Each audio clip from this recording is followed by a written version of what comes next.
Lots of happy little children waiting for sunrise, a stocking full of candy and a big surprise. Look at the happiness in their eyes, they're glad it's Christmas. People caroling into the night, where the snow is falling, the sleigh bell rides tonight. We'll snuggle to a nice warm fire. I'm glad it's Christmas. But before this day gets underway, think of how much love you wish to give today. Then wonder why we can't give it all every day. There is no reason every season needs love. People really need one another. Man, woman, boy, girl, sister, and brother. We wish happy holidays to you. Happy holidays to you. And for this holiday season celebration, let's lift our hands to the holy nation to say thank you, Father. Thank you, Father. Happy birthday to your son. Happy holidays to you.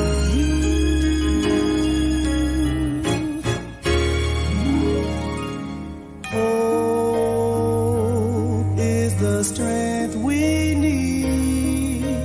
Love is to share it, yeah. Peace is to be with everyone. Hey, hey, hey. Happy holidays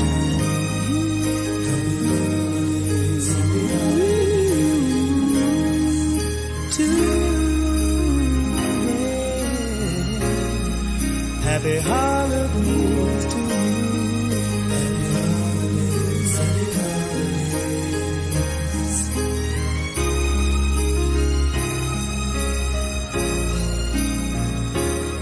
You see, people really need one another. Man, woman, boy, girl, sister, and brother. We wish happy holidays to you. Happy holidays to you.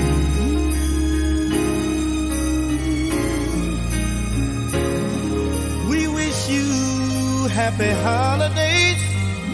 Whoa.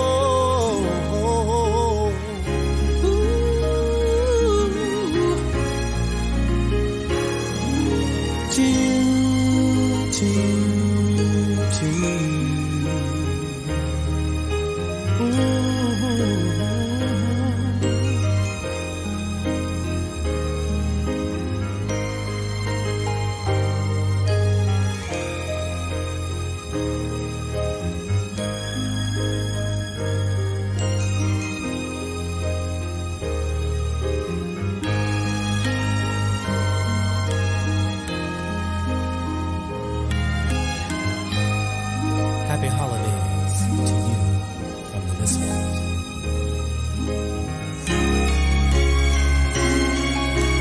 Happy holidays to you.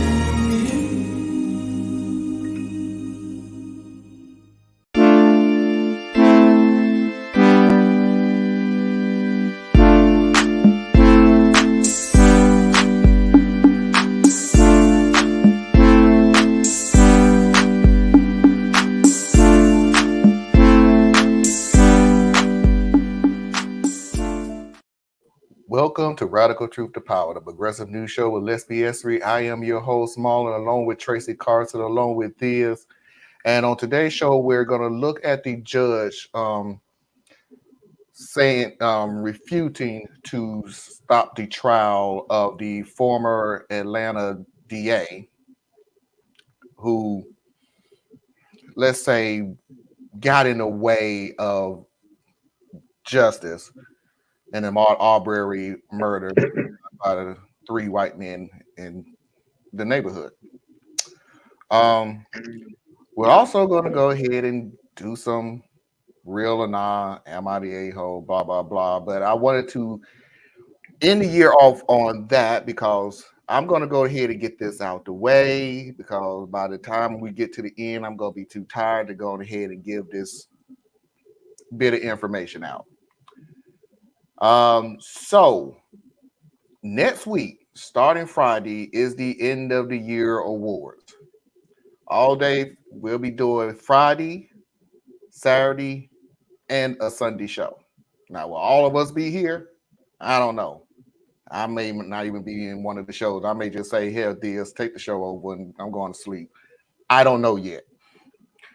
But here's the deal that's going to make it different. We have a runner-up and we have a winner.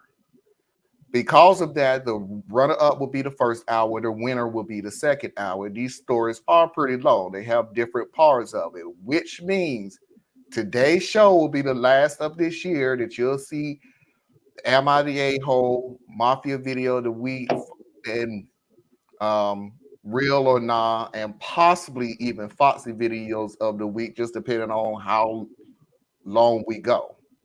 So just give you the heads up. You come to here, this will be the last time this year that you'll see those 4 segments on the show. But the good news is next week is the reward show. There have been a few surprises, like I ain't gonna say few, one surprise. There has been one surprise. There has been one that's not surprising at all. And I added a category that nobody knows anything about, and that will be on probably the Friday, the Saturday show. So just want to get all that information out. Yeah, that's it. Tracy, how you doing? You're muted. I had a fantastic day. The 49ers won. Won. All I need Dallas to do, listen to me, all y'all Cowboy fans. I need y'all, because I can't cheer for the Cowboys. Can't do it. It ain't in my spirit. I need y'all to send all them good vibes. All they got to do is beat Philadelphia, and we in first place. Come on. I can't cheer for Dallas myself because it's just not in me. But if all you Cowboy fans can band together and just do me this one favor, I don't know. I just need them to beat Philadelphia. That's all I need. And my week I'll be fine. Oh, okay. And my birthday is coming up. Yep. This? Doing all right, man. Nothing new to really report. Just trying to get through this holiday season, man. Yeah. Just found out a family member has COVID. So there we are. Let's just get through it. But it is what it is. Let's go ahead and see out there. Yes, Tracy, I appreciate it. If you haven't already, please go ahead and hit that like button. I would truly appreciate it. Also, subscribe and hit that notification bell. I post a video every single day. I'm already 2 days ahead because I've been working on this show since I woke up. So just to get everything ready and everything smooth. So, yep. Hello, Parker. And Thea's face when you said that. Hey. Parker's happy Cincinnati beat the tarnation out of the Colts. Beat them bad. There's going to be a day I'm going to call Thea's at his house and go, look, dude, you got the show. Bye. You'll be sorry. Nah. I believe in you. You can do it. Let's get this party started.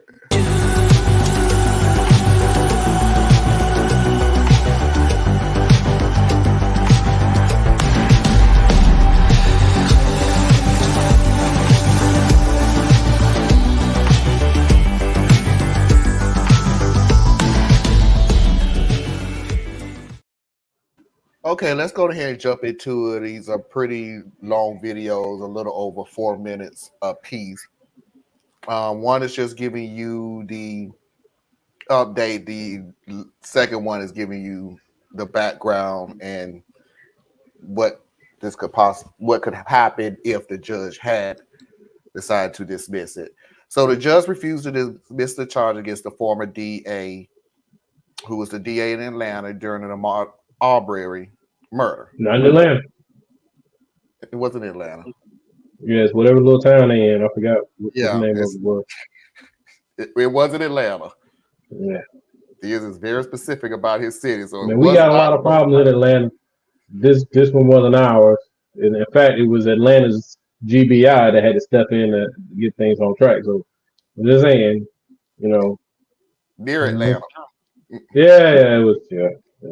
That's all we could do. Where the murder happened near Atlanta. So let's go ahead and get the background of what I'm talking about. Jackie, this is Greg. Can you call me as soon as you possibly can? My friend and I have been involved in a shooting, and I need some advice right away. If you can please call me as soon as you possibly can. Thanks. Bye. Now, that was a call made by convicted killer Greg McMichael to then Glynn County, Georgia District Attorney Jackie Johnson shortly after Ahmaud Arbery was shot and killed in February of 2020. Now, that call and others have landed the former DA in legal trouble for allegedly hindering the investigation into Arbery's death. Now, Johnson was indicted by the grand jury for violating her oath of office, among other charges.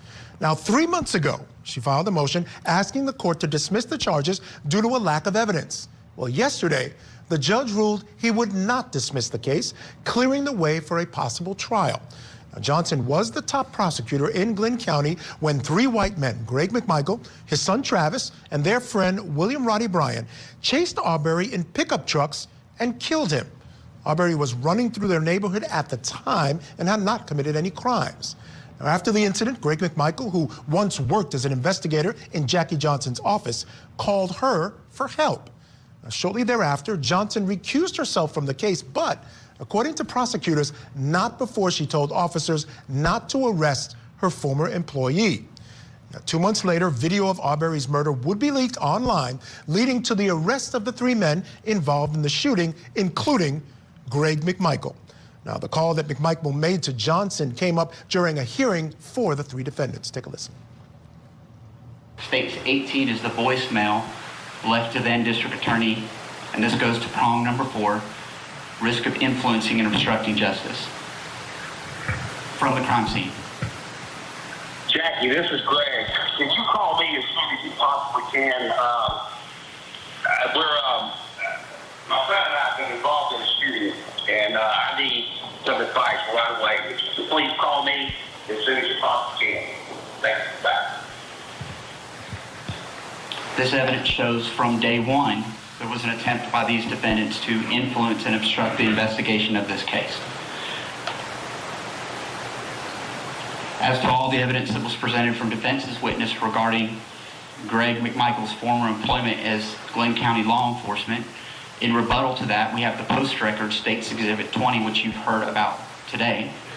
And I want to be clear on this, Your Honor. I am not saying, the state is not saying that the effect of these phone calls and discussions, voicemails to the DA then, that it had the desired effect. That's not the standard that the court must look at.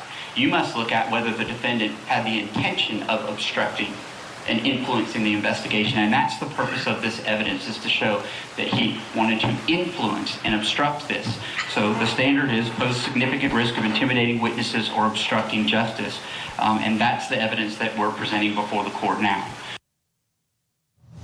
Now, the 3 men, as you well know, were eventually tried and convicted in November of 2021 for killing Arbery.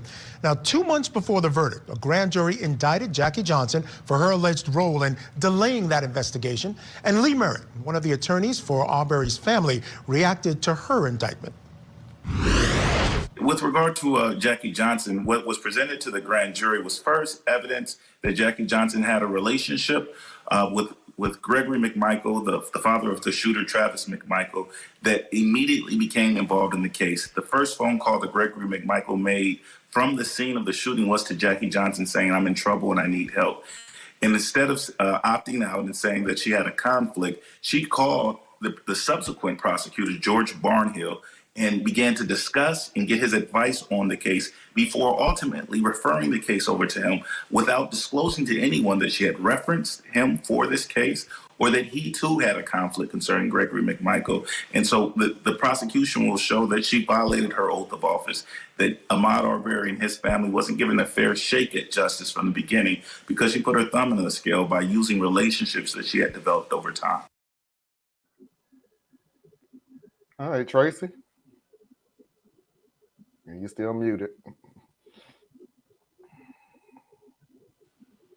Okay, my mouse is stuck. I don't know. I don't like to use the word stupid. I really don't. But I think it really applies in this case. He calls and leaves a voicemail saying he shot somebody. You really do that and you don't expect that it'll never get out?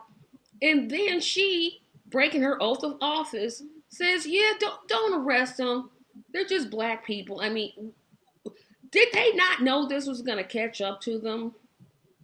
Did they just think, okay, if we just all keep quiet, this will just go away? Theus? Well, just kind of piggybacking off of Tracy. I mean, yeah, they did think it would just go away if they kept quiet, because that's what they've done to. We don't even know how many people.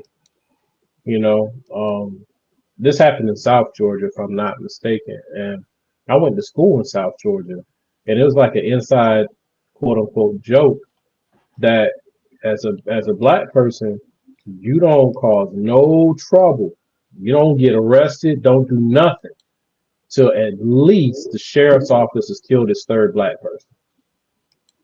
Like that was just like what we said as kids on campus, because it seemed like no one ever got in trouble for killing anybody, especially if they happened to be black. The young man who was murdered and rolled up in that gym mat, right? That was from where I went to school. And it's like small town justice is exactly what it's always been. So they were just playing the card the way they had it. But tape got out, and Atlanta got hold of it, and then social media got hold of it, and the world got hold of it, and that's when the wheels came off. So, and then you look at it. Ahmaud Arbery was murdered 3 years ago, I think. So 4 years. So here we are 4 years later, and y'all still just now trying to figure out how to put this woman on trial. So it's the same thing they do when police officers kill innocent civilians. They try to wait until all the noise dies down and then just wait. Just sit on it. Just wait. Because if they can get all the public attention off of it, then they can let somebody off or give them a slap on the wrist. That's what happened with the man who murdered, was it Alton Sterling? Oh, no, that might not have been Alton. It was a dude in New York that they murdered with the illegal chokehold. So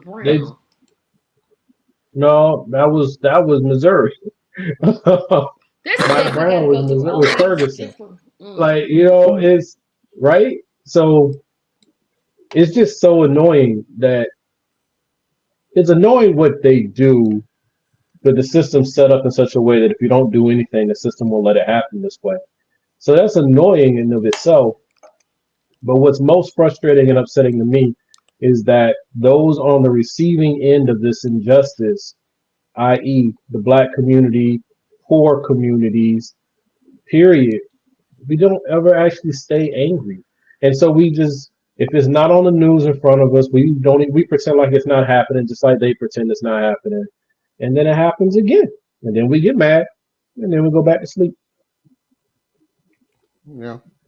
Parker said, are you saying Freddie Gray or Eric Garner?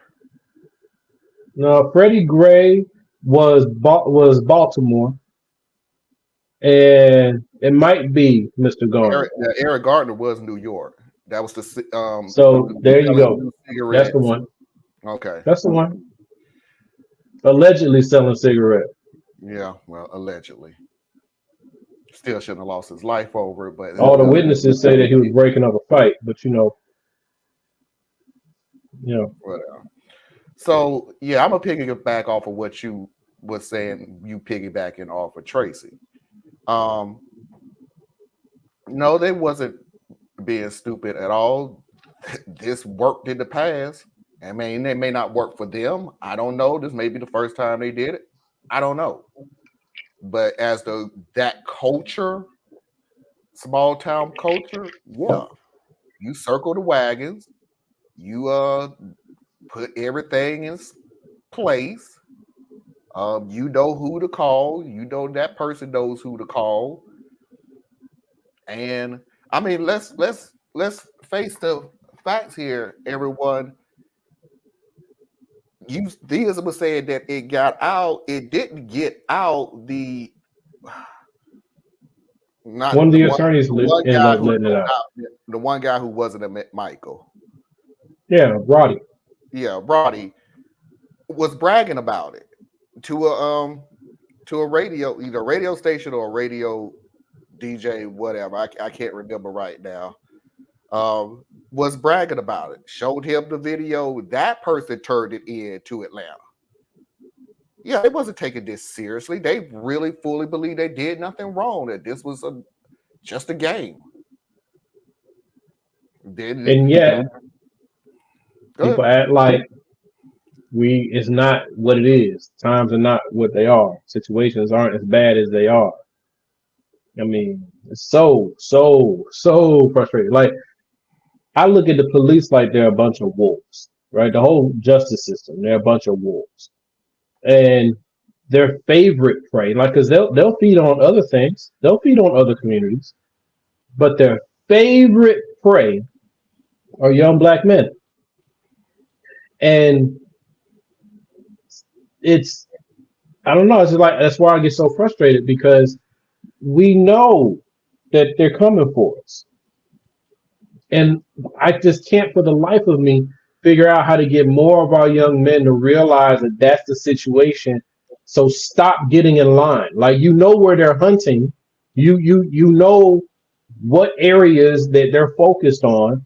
Why you can't stop a wolf from coming for you if it sees you, if it catches your scent. But you can at least not go where you know it's hunting at. You know what I'm saying? And it's so disheartening for me. Like, I'm looking at our young people; they're not really engaged with education. They're not engaged with politics. They're not engaged with each other. It's like you're 14, 15 years old, and you've already decided that life doesn't matter, and you're not even like in the worst situations. Like, I talk to my daughter all the time out here. Like, we in the suburbs, man. Like, you got people who have bad home lives. So I'm not making no excuses for that. But you're not dirt poor really when you live out here. There are some poor people, don't get me wrong. But like the numbers and the degree to which these young people across the nation, across the state, across the city are just like this. It ain't me. In this case, this is a young man and they decided to hunt down and lynch. That's what they did. They lynched this man, right? And that's bad enough, but it's just, I don't know, bro. That's the thing that gets at me. It's not even these one-off events, because that's what devils do devilish things. But it's not helpful. I just find it so funny. And just to put a fine point on it, I find it so funny that Thea said the guy that died from an illegal chokehold, and we came up with 4 different names. 4 different names. We didn't say murder because that's astronomical. We have multiple killings of the black community from one thing. Well, those aren't all chokeholds that killed these people. No. I'm just saying we said chokehold. Yeah, yeah. Tracy came up with a name. You came up with a name. Parker gave 2 names. It was just in different cities. So we could say chokehold. We come up with names. We could say shooting. It could be different names. We come up. Never mind. Because until No, but everybody, on what you're hitting on though, and I'm gonna swerve it just a little bit because like I said, there's things that you can control, and there's things that you can't really control, right? So you can't control that the wolf hunts with fang and claw. You can't help that. Like the beast is out there. What you can do though is rally the troops and be like, how do we keep them away from us? What is the cost if they come for us? How do we make it harder to even be targeted by them? Like that's where I would love more energy to go. Like you got to have energy on the hunter. Don't get me wrong. You got to do something to control them. But from where you stand, what are we doing to protect ourselves? Or have we decided that we're just a bunch of sheep and we're just gonna go by the law of large numbers and hopefully the wolf doesn't kill too many of us? You know, this is our best. These are our babies, man. These are our babies. And we're scared of our babies. The police are scared of our babies. And if you run the numbers, we're not even the ones you need to be scared of. You should be scared of your own children, Mr. Officer. Those are the ones snapping and killing all kinds of people. But you've been fed the American mythos that we're the problem, that we're the scourge. And it was like, no, we ain't even committing crime like that. You know, and then when we do half the time, more than half the time, it's on us. Because we know the cost of messing with y'all. It's just, you know, I don't know. And there's certain things I can't say because I know we are on wax, and I'm trying not to do that. Trying to be good. You know, I got some big projects I'm working on that are different side of the energy. But yeah. Anyway, y'all see, I ain't got no beard. Oh, yeah, your boy went JC Penny on you. What? Trying to be clean for the new year. I have no idea what the JC Penny thing was about. The baby face. Ah. But no, right. I just every once in a while I have to shave it off. All right, let's go ahead and get a background look into all of this. Still with me, of course, is criminal defense attorney, former prosecutor Marie Pereira, and also Deputy Chief of Investigations for Gwinnett County, Georgia, Curtis Clemens. Again, thanks you guys for being here. And Curtis, I'll start with you. It makes sense to me. You know, it's not odd to me that Greg McMichael would choose to make that phone call first. If you work next to power and you're someone who's in a very similar position to what he was doing, at least at some point in your career, you've moved beyond that now. But at the end of the day, it makes sense that he would make that call and maybe seek advice or maybe even a little help. Well, as the top prosecutor in the county, you have to hold yourself to a higher standard. And what happened here is, where do you separate the line between friendship and fair and equitable justice, and ensuring that this investigation is transparent and is untainted by friendship or any other means that will cause this jury or the public to go awry? Yeah. You know, what's interesting, Marie, is as most folks remember, one of the big issues in that case is, remember, you heard Lee Merritt talk about a phone call she made to District Attorney Barnhill. Eventually, he decided to not press any charges. He saw the video that the world saw and still decided not to press any charges. Again, creating this appearance of impropriety. Big problem in this case. What do you think about these charges? She abused her power. And the only reason why Father McMichael called her is to say, you know what? Be part of the good old boys racism club. I heard this black boy. I didn't do anything, and I need for you to stop this, nip it in the bud.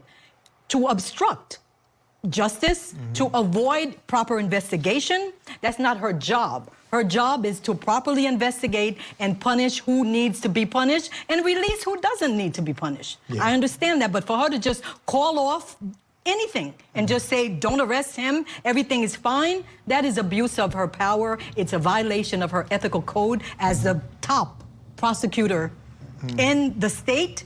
It's a shame, and it's a good thing that she is being brought to justice. There was intent to obstruct and delay justice and deny justice there. Now, let's be clear. These are allegations, right? So it still has to be proven in court. And that's going to be my question to you, Curtis. She claimed that these charges should be dismissed because there's not, quote, a scintilla of evidence against her. And I say to this, there was a grand jury convened. They decided to indict. Now, again, we all know the saying is that you can indict a ham sandwich. You don't need a lot of evidence to convince, because, again, it's uncontested, and you need just enough to raise the probable cause. So not a lot of evidence, but certainly above the level of a scintilla. Of course, of course. And what you have is not just the one phone call, but multiple phone calls. 16 to be exact. 16 phone calls between the defendant and the former DA. I think it would be hard-pressed for anyone to show that you were not influenced through your friendship in those phone calls to suppress justice in this case. Maria, I got to ask you. She says she recused herself almost immediately. She got that call. Apparently, she did some other calls. Again, that has to be proven. But there were 16 calls. We know that. At least it went from his phone to her phone. It's, you know, we're assuming that they were on the other side of those phones. If they were taken after she recused herself, is that still problematic? Should she just have rejected those phone calls and just moved on? She should have told him, I can't help you. We need to investigate. A proper investigation needs to take place. He called her so that she can nip it in the bud. It was a good old boys club, and he thought, you know what? This boy's life is nothing. That's right. And we can say he was racist because the law says it was motivated by racism. So for her to take part in that makes her complicit in the effort to evade justice and deprive that boy of his right to life. And someone took his life and she just swept it under the rug. That's what he called her to do. Sweep it under the rug, and she made an effort to do that. That alone is enough for her to be held accountable. And Greg McMichael, even though she recused herself from the case almost immediately, she still has a large sphere of influence in that area, and she can ultimately affect the outcome of that case. And from the very beginning, and you see the body cam footage of when the cops arrived, you could see Greg McMichael working the cops on the scene, being used to being around law enforcement. You could tell he had that kind of comfort. I want to play one more video before we get into the conversation, because I always like to get into the minds of people that think this is no big deal. What's the big deal? Of course, she would help a friend. What's the big deal?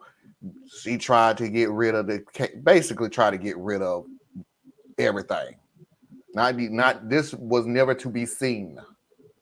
Was her wish.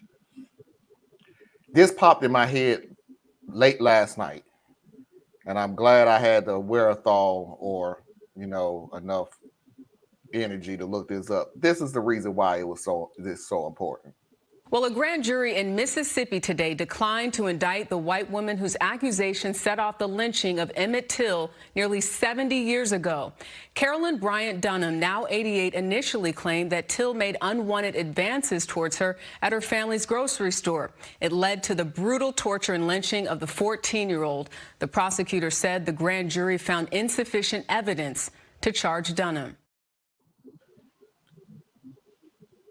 What people like this do is they play the time card. They love to play that. It happened so long ago.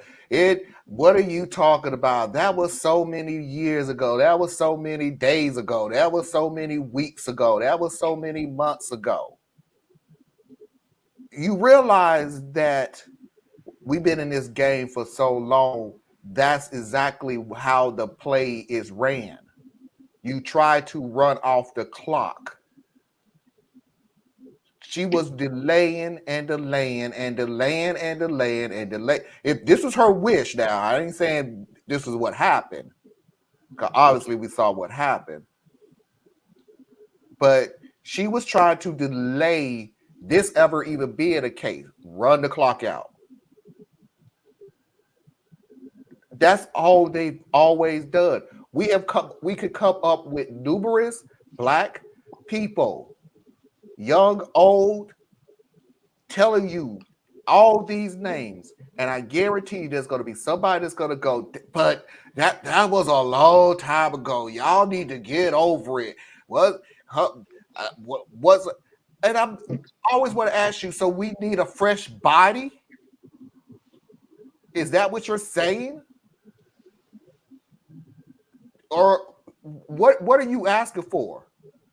One a day? But I think part of the problem, bro, is that we need to face the facts that people really don't care what happens to us, and that's just a fact. Like it's like you go into people who are not impacted, whether you're here or not, saying, "Why don't you care?" They don't care because they don't have to think about you. You can go an entire day and never see somebody like you or deal with anybody like you, And then you got our own community, and there's not enough concern in certain circles of our own community because we act just like that particular subgroup. So I think that's part of the problem. And if you want to get anywhere with this thing, there have to be coalitions formed where you're not even talking about this is what's happening to black people. Because, sorry, America doesn't care. But if you can talk about this is what the police are doing to working class families, right? Even though working class is like code for white that didn't go to college, but people actually care a little bit about working class, and we are working class. So if we can somehow maybe get people to focus on the abuses of power and how it's doing this to white people, black people, Latino people, you name it. The police do the same thing to everybody. It's just a degrees to which they do it, right? And you'll get that when you try to push back sometimes and have this conversation with especially certain white men, because they will say, well, the police kill white people too. In fact, the police kill more white people than they kill black people. Yeah, if you're going by raw numbers, yeah, because you know what? There's like, we're 13%, you're 50 something, maybe upwards of 63%. So, yeah, there's like 6 times as many of you. So, by raw numbers, yeah, they're killing more of you, but we're talking about per capita, it's a whole nother story. But you'll never get anywhere having that conversation because they simply don't care. The problem is with policing. America has a lot of issues anyway. We got racism issues, we got classism issues, we got all sexism issues, we got all these things, and they go all the way to the bone. You know, if we want to talk about the police, we got to figure out where is that intersection and attack it from there. Because unfortunately, they don't really care about us. However that song goes. Tracy? This,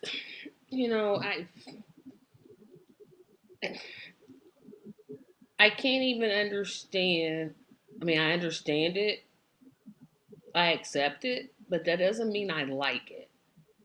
I don't like the fact, she recused herself. Yeah, but she was working behind the scenes to get him off. Then you had apparently another prosecutor saw the video that we all saw and said, there's nothing there. Can we question your vision? Did you see? I mean, if they saw the exact same video I saw, where does he get? Why isn't he charged like she is? Because that to me is more gross than her. Because at least she's being is being indicted. But it sounds like to me this other person, who I forget who his name is, like they called it, but I forgot it.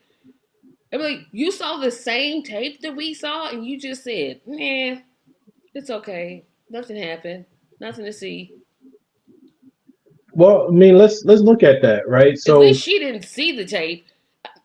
Not to say that what she did was right, But I'm saying, No, well, at no, least I she feel didn't you. see the video. She Yeah. didn't see the video like this other prosecutor saw the video and said, nah. Yep, fully with you there. So it's like broader question to everybody is what is the exchange rate on life? Okay, because that's where you'll find your valuation. If you kill a black person, how many white lives does it take to equal one black life? Trick question. No one knows because that's not how the numbers are run. The numbers are run more like how many lives is one white life worth? See, something happens to a white person, they will burn a whole fucking city down. They will destroy an entire town, your family, your children, and everybody else. Just go through it. You know, you look at Tulsa, you look at Baton Rouge, just look at it. Something happens to one of them. There is no number that will offset that. There is no such thing as a one-to-one. If you kill one of them, they're going to kill 10, 15, 20, 30, 50 of you. Kill a black person, crickets, right? The exchange rate on life is way off. So when they see something like this in this little small town where everybody's together, they probably all go to the same church, their kids are in the same activities, all that stuff. They look at it and they say, okay, is it worth, and you've heard this when they do the other little situation, this has happened.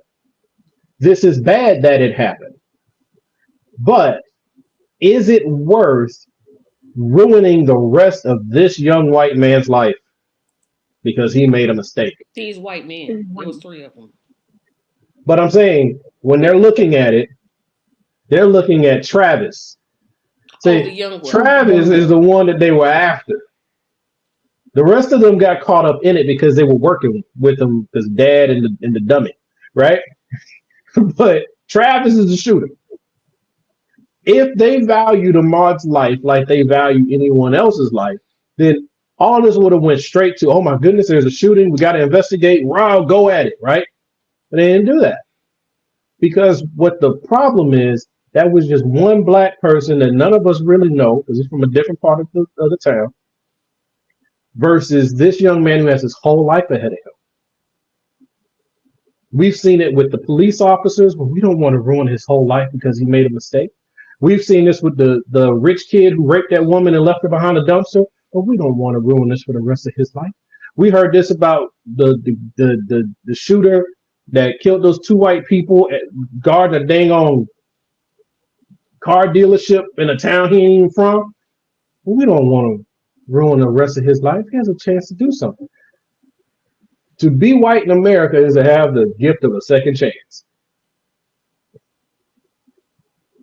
But anyway, I look at this and I'm like, that they're prosecuting her.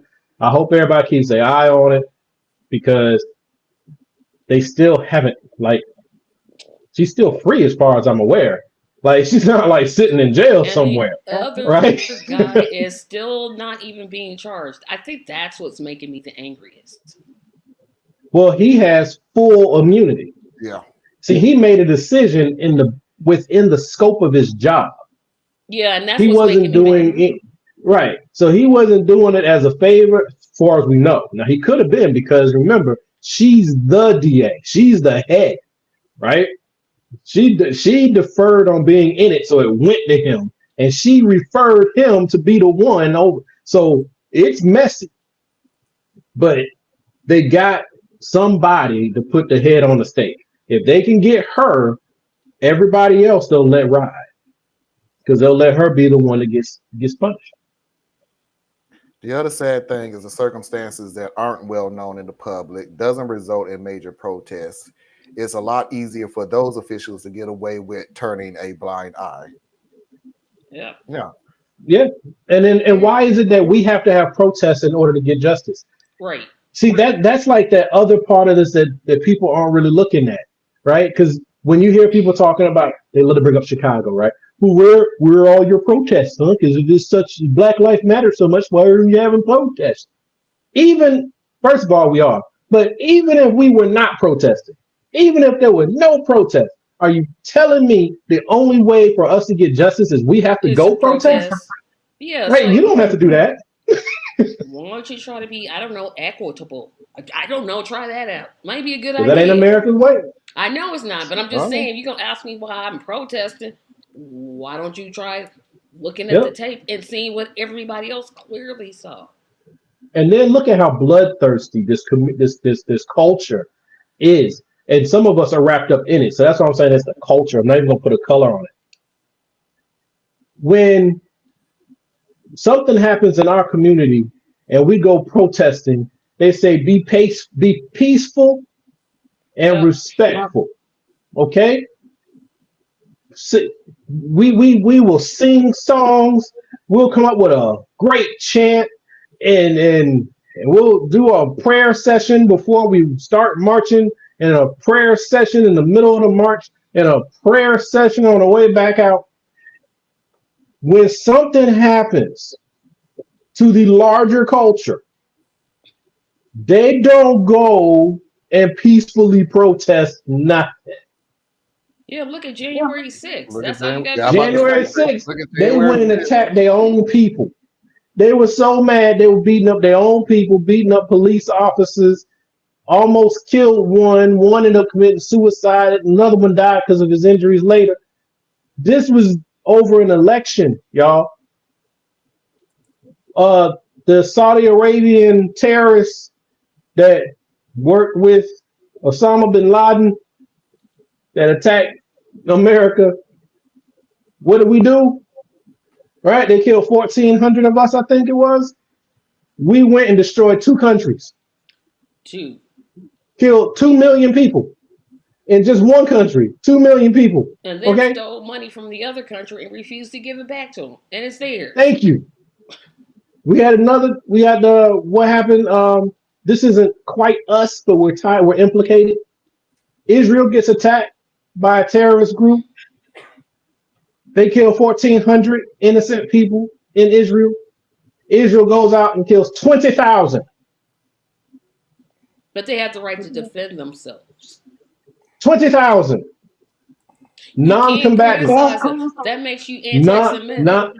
Right. And that is the most hilarious thing to me because they do that every single time. You're being anti-Semitic. They've even gotten so bold this go round that if you say that you are anti-Zionist, then you are also anti-Semitic.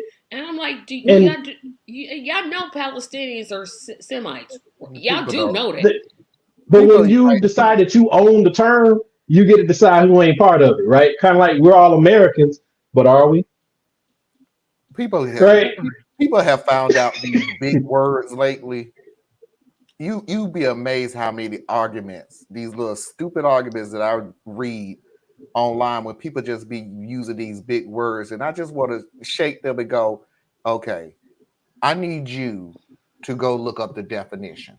They won't. Before you start using that word, because you have no idea what that word is. This is a pretty word that you heard somebody else say in an argument, and you have no clue what that word means. And the sad and don't want to. And the sad thing is, to me, is if we, and I'm going to criticize Biden. I'm gonna do it. I don't care. Take me off. I don't care.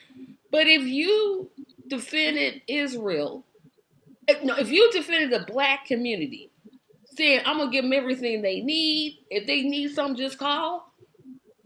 And we got to go through these hoops and ladders and climb and fight and scratch. And if you fought for black people the way you fight for Israelis, you would get no argument from me. None.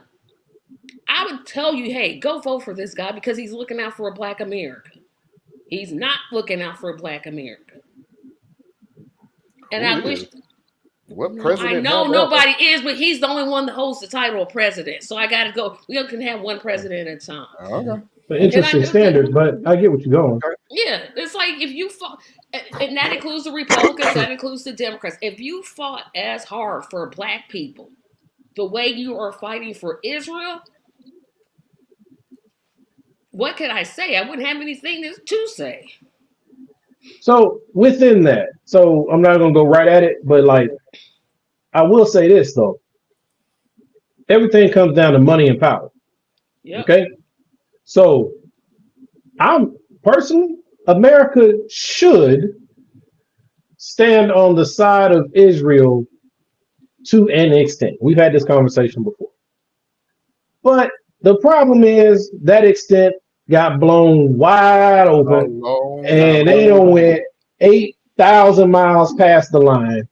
And I have serious issues because then we started getting to stuff that I can't say on here because I know they'll turn around and twist my word and say that I said something anti-Semitic, but I didn't. So whatever. My point is this. To me, you can't compare the way America treats black people to the way America treats Israel, right? Because one's a nation state, other is an oppressed population within its own state. But you can compare the black community to the Palestinian community because we're both sitting in oppressed position, but it's still not a one-to-one. No. So it's like, I think people should really be careful how they draw their parallels, because sometimes we get too hyperbolic and it ends up missing the whole point. And now you can't even do it. It's kind of like calling everything racist when it ain't racist. Pretty soon nobody even hears you when you cry racist. You know, like America has its own dirty laundry to deal with. It cannot stop Israel from doing anything. Israel's its own nation. They can do what they want. But we ain't got to send them millions and billions of dollars either. We can say, hey, this support is conditional. This is conditional support.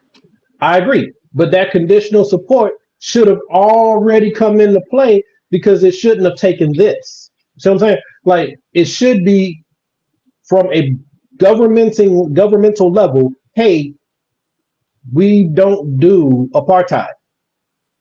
Okay? First world nations don't do apartheid.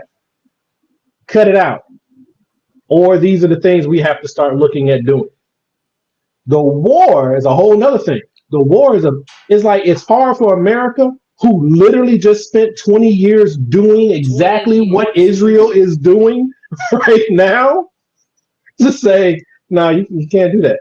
Because Israel going to look at you like, bro, you just came home. You just did the same thing, and you're still in you those just countries. Came home.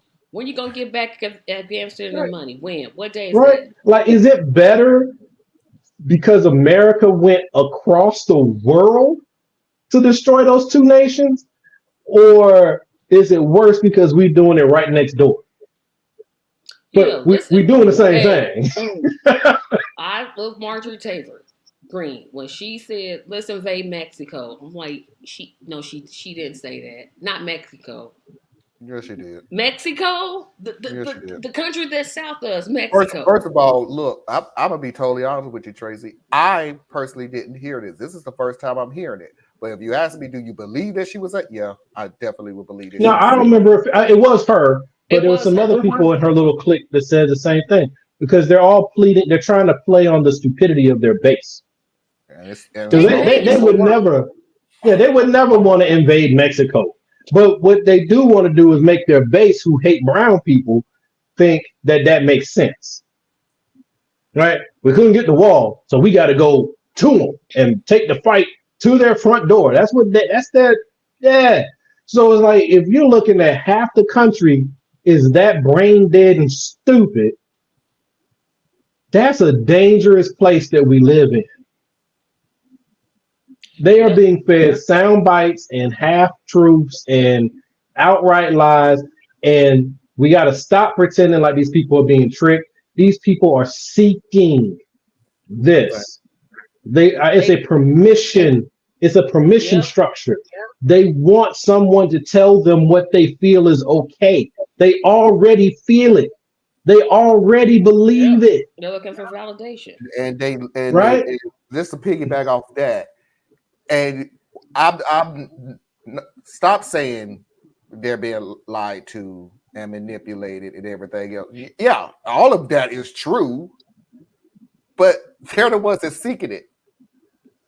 They're purposely going to these networks, going to these people, going to these churches, turning on these radio stations. They go their way to look for this stuff. I don't know if they know they're being lied to or gaslight. I honestly don't even care at this point anymore. They know they're being lied to, and they know. They have to know. They can't be that dumb. They know they're being lied to. They're okay with being lied to, and it doesn't matter. Trump said it, and he said it better than I could. If he literally shot somebody in Times Square, they would blame the victim. It's the victim's fault. He should have been standing there. At the end of the day, the ends justify the means to this group of people. So they're not being tricked. Not at this stage of the game. Ain't nobody being tricked at this stage of the game. Can't be. This is what they want. Right. Now, I've made this analogy some years back, but it's like you gotta try to look, at least I say you should try to look at it as if it's 100% of that particular group, it's only about 10% of that group that's actually motivated to do harm. Okay? That's the vanguard. That's that 10% that'll get their hands dirty, that'll pull the trigger, that'll do these horrible things. But there's another 40% or 50% that's their supply chain. That's their permission system, right? That's the ones who don't call you out when you come to Sunday service. That's the ones that still, coach a little league team. That's the ones who, I would never say the N-word, but they are all bad, aren't they? Right? It's that group, and it's a big group, and that backs them up.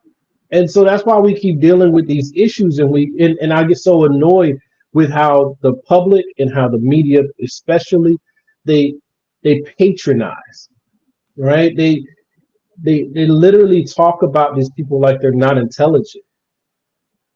They may not be the smartest bunch, but they're intelligent. They go to work every day. They vote. A lot of them manage teams and run businesses and lead prayers, and they do all of these things. These are not dumb people. But they will have you believe it's all the guy with 3 teeth and sleeping with his cousin that support Trump, and that's not the case. All right, everyone, that is our first hour. I appreciate everybody that came. If you can, please hit that like button. We're going to take us a 4-minute break to reboot and refresh, and we'll be back on the other side with Am I the A-Hole, Mafia Video of the Week, and Foxy Video of the Week. 4-minute break. See you on the other side.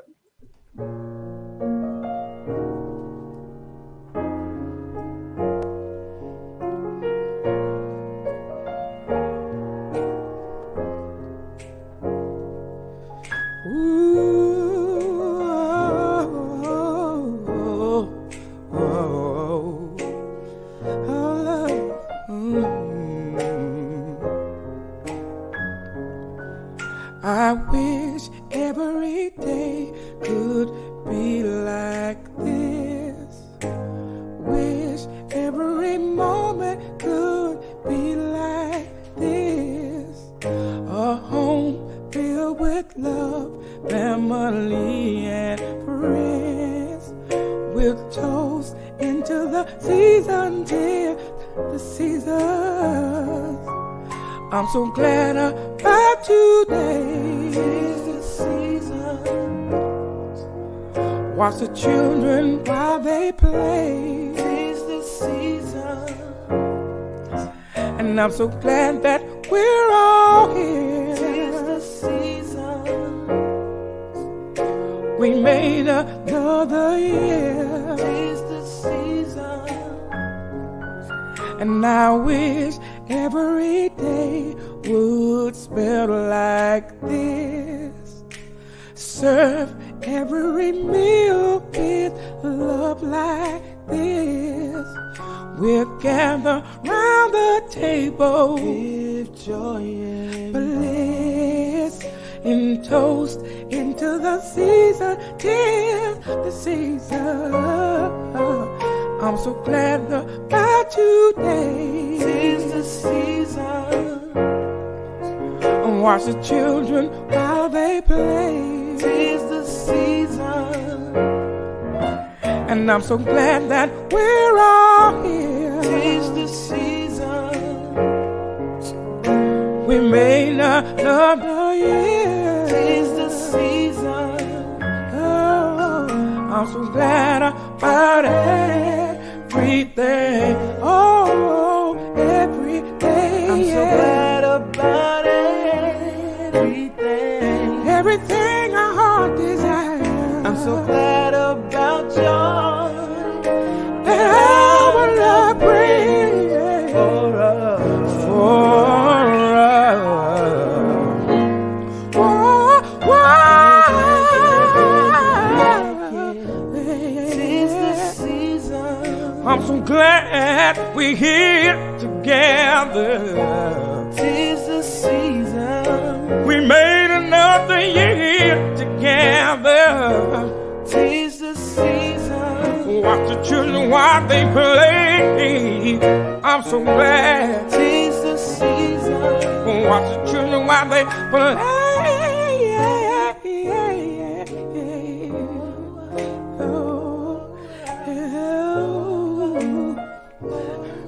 Want everybody to feel the presence of love.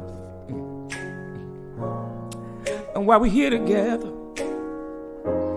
I want you to hold on to that someone you have. Because nothing ever really feels this good. You see what I want you to do? I want you to just hold on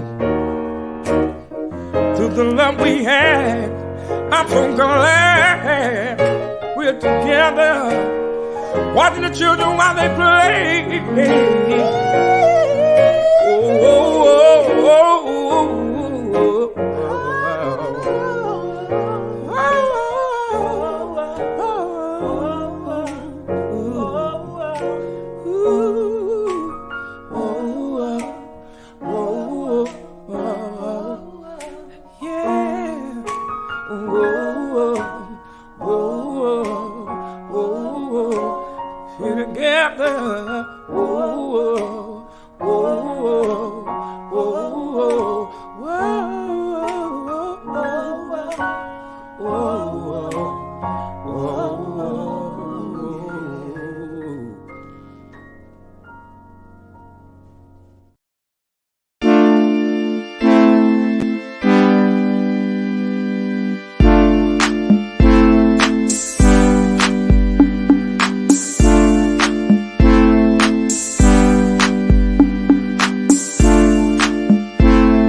We are back, and as usual, let's go ahead and pay those bills. Saturday Night Vibe will come to next week.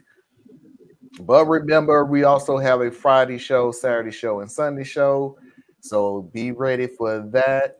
Please support Tracy at buymeacoffee.com/Tracy Media LLC. Support Tracy at all of her endeavors.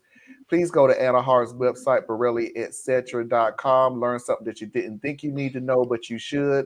And as always, you can reach me at radtp@outlook.com. That's radtp@outlook.com.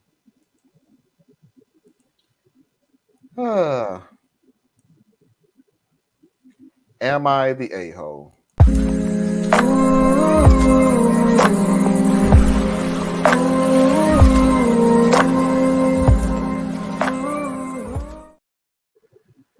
Okay, viewer discretion advised. This is a trigger warning. Is the story is evolving around a stillbirth, but it's just going to go ahead and get into the story. Mother keeps trauma dumping on my child. I'm a 28-year-old woman and I have a son who's 5. I was adopted and grew up the consolation prize for the miscarriage that my mom, who's currently 68, had at 20 weeks. We had to go to this fetus's grave every year. One of my earliest memories was her forcing me to give my favorite stuffed rabbit to the grave. Yo, what the I grew up with my mom venting to me about how hard the miscarriage was. And I honestly think that it was super inappropriate, and it made me feel like a second option to what she actually wanted. I obviously was never good enough. I recently found out that my mom took my son to the fetus's grave and told him about it. I told her that this is an off-limits topic and he has no business hearing about her miscarriage at 5 years old. Now some people in my life are saying that I'm a butthole for telling my mom that she couldn't tell my son about his dead aunt. But I think that I'm justified in not wanting him to have to hear about it too. It was literally 30 years ago. Am I the butthole? Tracy?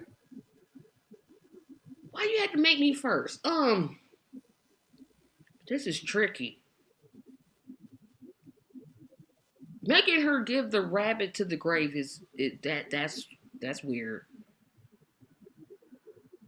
Her speaking to the 5-year-old about the miscarriage is definitely weird.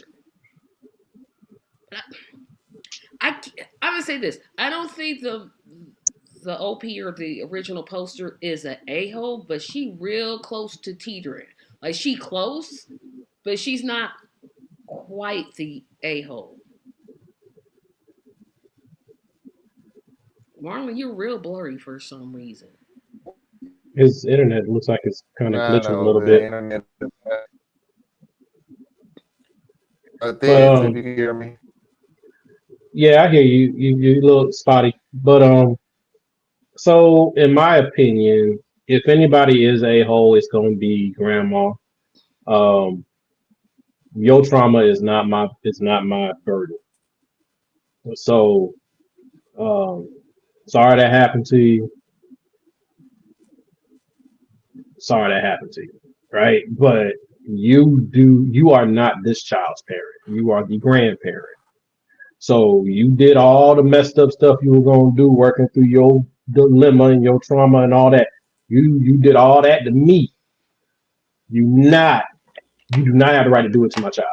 So matter of fact, like when, because the question be, well, when is the right time?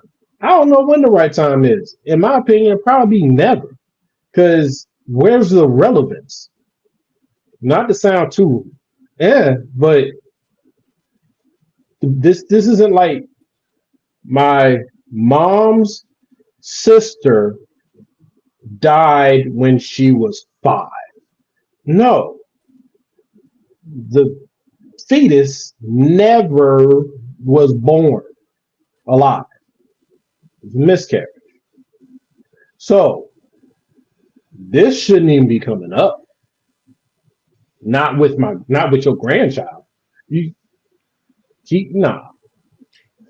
completely inappropriate. I mean, if she's 60, who adopts a child? Like when you adopt a child, that's a very serious thing to do. And it sounds to me like she just adopted one child to get over the death of another one. Yep. And that's she. It's like, I don't want to say let go because I don't want to sound incisive. A miscarriage is a terrible thing. Don't want it to happen to anybody. But she helped. What? She was 68. Like that's 30 years ago. Like for what reason did you think it was okay for you to tell the grandchild, not your child, your grandchild? When did you think that was a good idea? Because she lives this pain every day. Like there are people who go through things and they will nurse that pain because they're afraid of not feeling that pain anymore, because it somehow feels like it's disrespectful to whoever has been lost for you to no longer feel that pain. So they rest in that pain and they get stuck in that pain. And so she's just riding it out. And I forgot this. She had a grave for that part I had never heard of. Well, I can understand that. I got that one. I'd never heard of that. That part I can get, but my problem is, I suspect this is far more common than we would ever think. But why do people go and adopt? They go and adopt for many reasons, but the main ones are usually that they cannot personally bear a child. Right. So is it that unreasonable to think that people go and adopt a baby because they themselves could not have said baby? So that baby is replacing the baby they could not have. But you can't replace people. You cannot. But if you are going through that emotional trauma, because now we live in the 2000s, so everything's about your trauma nowadays. So you are going through that trauma, you're not always going to make the most fair decision. You make a rational decision, you make an emotional decision, you're not necessarily always going to make the most fair decision. My problem isn't if you make that decision, like, oh, I lost my baby and now I'm going to go and adopt a baby so that I can give that baby the life that I wasn't able to give another baby. Okay, whatever your rationale is there. Okay, whether it was fair, unfair, partial, whatever. Okay, but now this is your child. You must raise this child as your child. No, she is her child. She didn't truly treat the child that way. The child is saying that she grew up feeling as a second option. I was the replacement part. Yeah, and that's right? what I think that's and that's the flaw. That's the problem. You can't have these things glitching like this. We can hear Marlon, but we can't see him. But that's sad to me. I mean, I'm like, lady,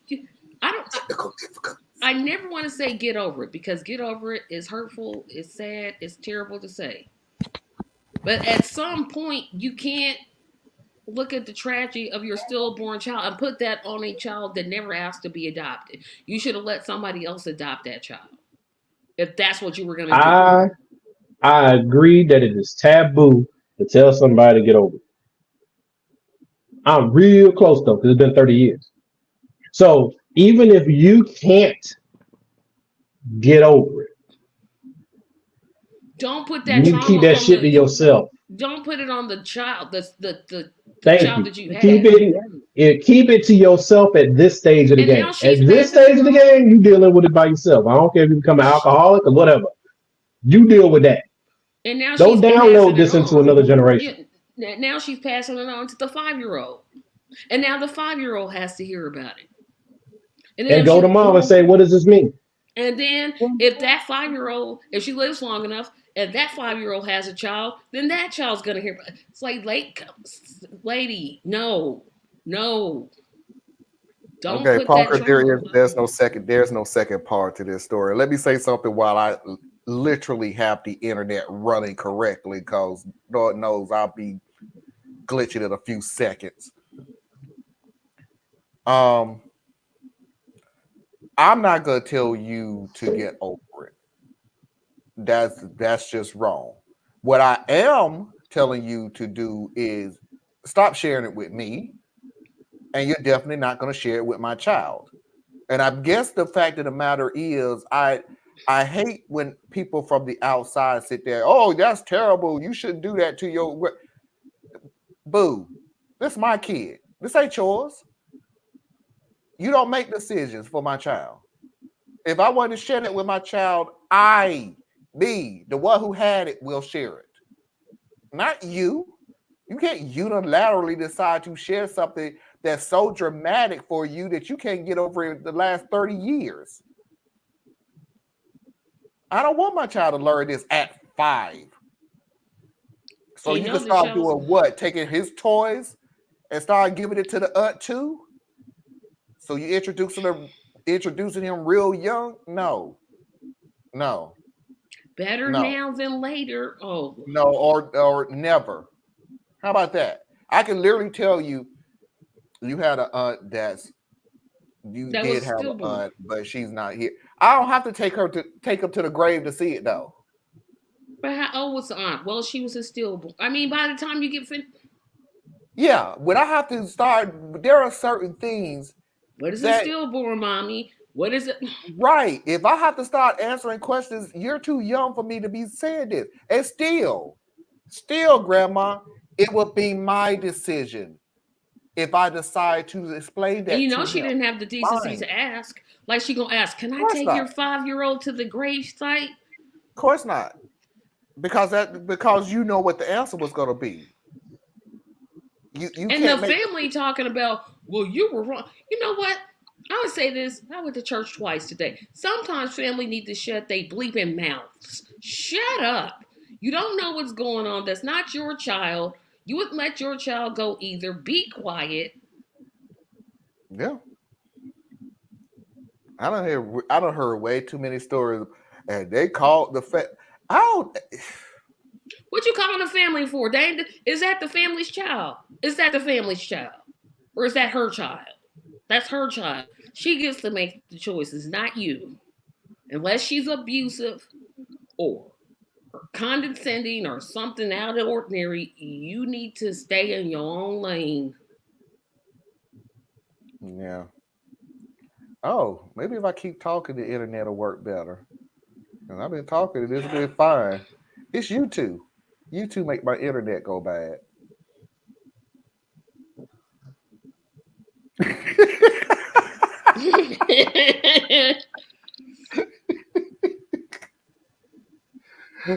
This grandmother is Did a that piece help? of. I'm still Grandma's up a here. piece of something. I know I can't bring myself to say what she's a piece of, but she a piece of it. And it's sad, because like I try to be very sensitive anyway to different people and everything, but it's like, where am I?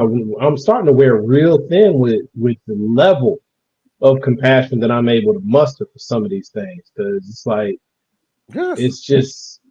Look, little Andre, take your little choo-choo train and put it on the ground. What? Yeah.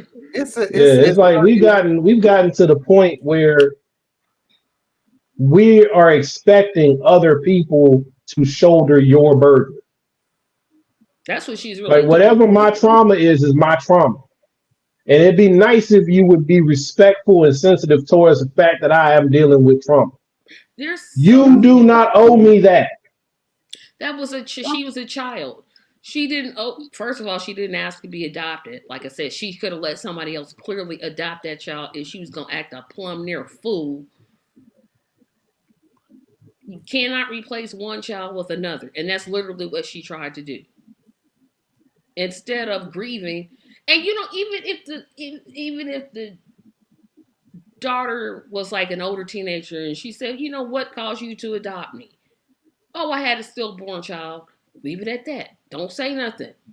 Don't make the child visit the grave site and give her to. What the? There are people. What's wrong with Unfortunately, people? there are people, unfortunately, that's like this. And it's not nearly at this level. But there are people who just love, people that they love drama. People love tragedy. And people love trauma.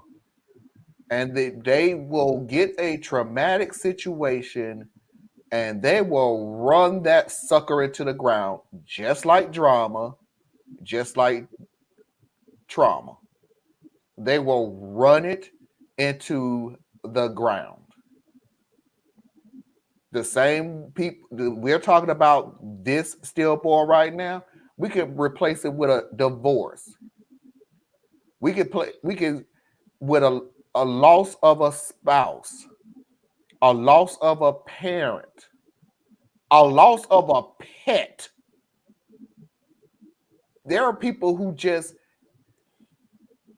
and I hate to say this, and I can feel Anna's gonna jump on me, but I'm just telling you how I feel.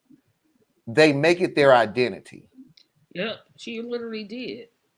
They make certain dramatic events in their life their identity. That's what they're known for. And they can't give up or get over. I mean, they can't get over their identity, because if they get over the tragedy, the trauma, the drama, then who are they? Because that's what I've been known for just using the grandma again, for 30 years. You're known as a mother to this daughter who deserved to have a mother that's not making her traumatized because of something that happened to you. No, all she did was introduce her identity to the adoptive daughter. That's what I'm saying. That's exactly what she did. You ask, who is she without that accident? You're a mother to that child. Your responsibility is to raise that child, not to make that child live the trauma that you experience. Mm-hmm. Well, because I'm not going to tell her to get over it, because in some instance, never being pregnant, I don't think you ever get over something like that. Nope. That's why I don't think get over it is the right term. It's like, it's what we land on, but it's more like you need to work past it. You need to work through it. It's like something we're looking it's for, like, but it's not getting. Yeah, because like I've not had the experiences myself, but I've been told if you lose a child or you lose a parent, you don't ever get over that. Like you learn to compartmentalize, you learn how to process, you learn how to keep moving, but you never know when it's going to hit you, but it's going to hit you at its own time, and you're going to go right back into some of the pain that you used to feel and some of the joy that you used to feel. Yeah, that's what I've been told. But this is a woman who's like living in her trauma and making it everybody else's problem. And I don't appreciate when people do that. It's like the Mother's Father's Day shows, me coming here. I was like, no, Mark, I can't. I just can't. I'm not going to tell Mark, now you can't do a Mother's Day show and a Father's Day show because my mother and my father are in the... No. I just suck it up, buttercup, and then go about my business. I don't make you all a part of my trauma. And that's what she did. She said, okay, I'm just going to keep reliving this over and over. And it always heightens. It starts off a little, and then she adds to it and adds to it and adds to it. And now it's this big monster of a behemoth that can't be squandered or squashed because she's made it so big to the point that she's passing it on to her grandchild. And that's the sad thing. Yeah. All right, everyone. Mafia video of the week.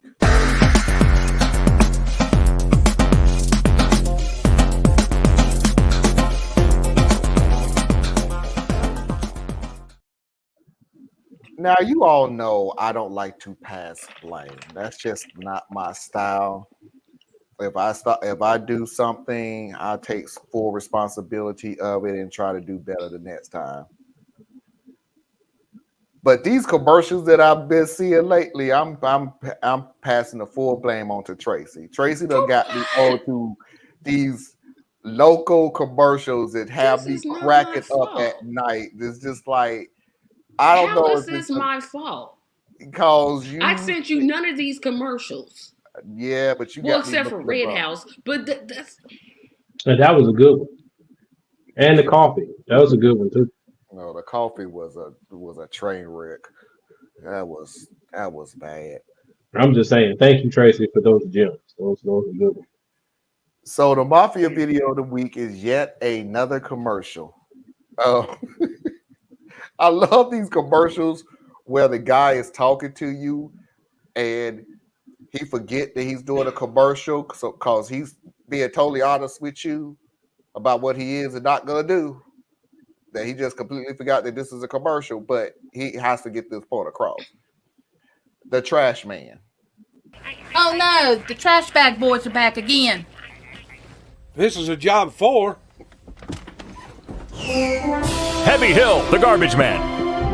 And his trusty steed, Trashicorn. Hi-ho, Trashicorn! I make trash disappear. I pick up 3 to 5 bags a week. I'll be there Monday if nothing don't happen. If a bag busts, I'll clean it up before I leave. Ding. If I tell y'all to do it, I'll do it. Ding. I won't go after it's snowing. Bang. I won't go after it's bad weather, I put it that way. You people might know y'all's job, but you don't know mine. I'm a church-going man. Ding. All I ask you to do is pay on time. If you don't, I'll sick hussy on you. Whoa, Huzzy. Thank you, Heavy Hill.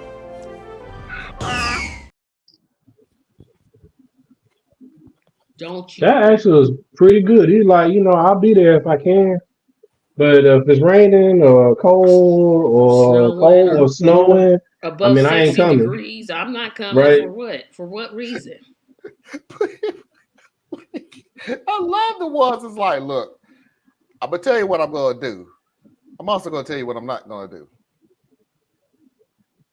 Like, we don't even need no fine print. Just watch the commercial. The aluminum foil on the horse's head, that was a tad much. Well, he had to make a unicorn. No, he didn't. He didn't have to make this commercial at all. That was a donkey. I don't That know was a what. really good commercial. I learned everything I need to know about him. Don't call him if I need my trash removed. I know that much. I got his work ethic. I got everything. He was He's very not coming thorough. when it rains, snow, sleet, sunshine, or rain. He's not showing up. Nope. The bad bus, I'll pick it up. If the weather's bad, though, I ain't coming. I ain't coming. I know you know your job. But you don't know mine. And the part about I'm the church going. Okay, so that's supposed to make me use your services? Yeah, actually it should. I mean, but that does let you know he ain't coming on Sunday. Yeah, Okay? that's another day he's not coming. And he ain't coming on Wednesday evening because he probably got Bible study. So I need y'all to just be aware. Don't call me. I'd be surprised. He might have choir rehearsal. Usually they have Bible study on Tuesdays. He don't strike me as a singing type. He might though. He may be a deacon. I give you that much. He look like he'd be deacon. Like he got to be in charge of something. The trash? No, they don't put him in charge of the trash. No, because he not coming, that. so he ain't they already know he ain't picking it up. So it's like, oh well. And then this. What was that? What was that? No, I like you missed the part where she was just talking out loud and then she put the phone to her ear. Oh no, the trash people are here.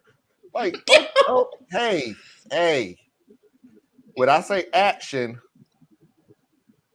And somebody sat there and edited this and thought, you know what? We're going to use this clip right here. We're going to use this right here. This will be perfect. Well, that was. I think they did a wonderful job, and I'm very proud of them personally. You can't even look in the camera when you say crap like that. I'm just saying. I think they did. I mean, they started with the trash bag people, and then the graphics, the way he was able to just appear. I don't know how to make that happen. Good job, sir. Foxy. And then you're the trash man, but you're riding around with a plunger. That means you got a lot of different talents. Turning donkeys into unicorns. I got the having rainbows come out of your rear end for no apparent reason. Well, I mean that's recycling. No. This was a bad idea. Foxy's videos of the week.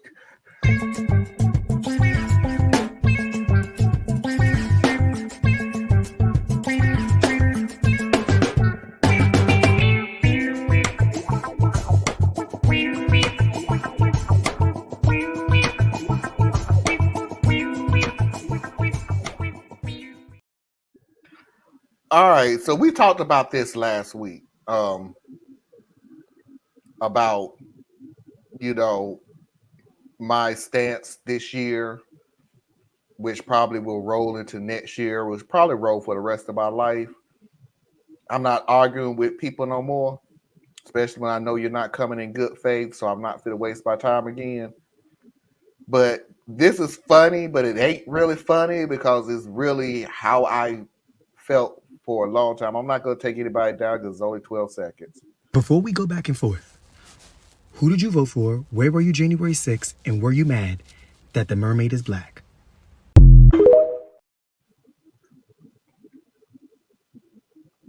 That's all I need to know. If you on any of those three, not finna hold a conversation with you. Yeah, man. Only one I heard was Mermaid is Black. What was the other? Where were you at January 6th? And I forgot Who the did other you part. vote? Who did you vote for? Oh, who would you vote for? Where was you at January 6th? And was you mad that the Little Nah, it's Mermaid was not your black? business who I vote for.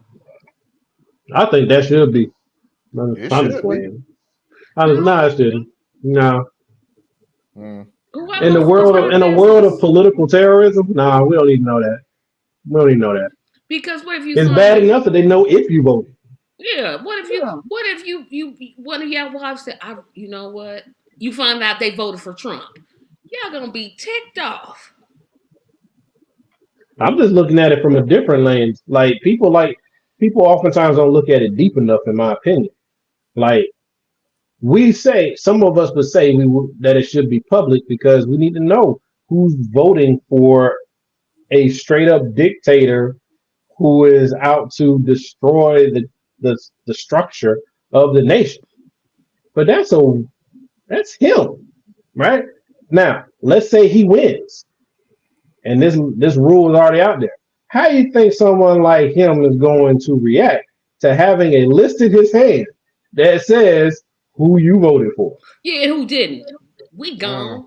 Three of us is gone. We gone. We might He'll as be well just rounding people up tomorrow. Good point. So votes should be private. But the January 6th one, I mean, if you was there, why aren't you in jail? Well, some people at January 6th were just there to hear the speech. Yeah, I'm not gonna use that one per se. I am. If I find out, because we had a legislator here in Indiana, I was there, and then tell me why did I lose the primary? Gee, I wonder why. Oh wait, I'm sorry. Qualify that. You were there is one thing. You made it into the Capitol. This person was. Whole nother thing. If you was in the crowd, that means you was okay with it. There's a point to be made for that. I mean, there's a case to be made. If you in the crowd and they tell me let's go over to the Capitol and you walk over there, but you don't go in, you was okay with it. Because you could have walked back and said, you may be believing that the because that's the mob mentality. That's the way it works. You may have believed that the election was stolen. That just makes you a nut. Sorry, not sorry. That makes you a nut. You may want to protest. Look, everybody, that we're talking about the year where protesters was larger than charged that year. We can't stop. We stop acting like that was, oh my good, that was brand new. Now, that's all I'm giving you. You thought the election was stolen. You went to protest. No proof, but hey, that's okay. where we cut you off at. Was you one of the people that attacked the people that was just taking pictures and destroyed their equipment? You were complicit. Were you the ones that helped somebody get into it without going into the Capitol? You are complicit. I'm not even going to sit here and waste my time telling you if you actually did go into the Capitol, but I ain't touched nothing. No, I don't even trust you no more. What the hell was you doing up in the Capitol for? And some people will straight up, people will straight up lie to your face. I would never vote for Trump. They get into that booth and they're gonna be like, where? Boom. Well, we talked about this the other day, vice versa. Or somebody will say, we'll be amazed how many people sit there and say, nobody but Trump. There is no way I would vote for Trump. There is no way I would. Trump or bust. There is no way I would vote for Trump. Man, I'm talking about rich white women. If you want to put a fine point on it, rich white women. I ain't voting for Trump. Realizing in the back of my head, he is a sexist pig. There's no way out in the world. So I'm going to go ahead and vote for anybody but Trump. And then when the husband asks, did you vote for Trump? Baby, how you dare ask me a question like that? Of course I voted for Trump. Who else would I vote for? It happened. It could happen. Yep, that works both ways. And just be as mad and just lose your mind. No, they lying. Ooh, how dare he lose? It was rigged, baby, wasn't it? Or one of the questions could be, do you think Chauvin was Nope. Because he's let trying me, to. let me rephrase that question, Parker. And I'm being realistic. I'm not trying to be dark because I got next week to have fun. They would never say, do you think Chauvin was guilty? They'll say, do you think Chauvin killed George Floyd? Well, the coroner's report said he did. Coroners have been wrong before.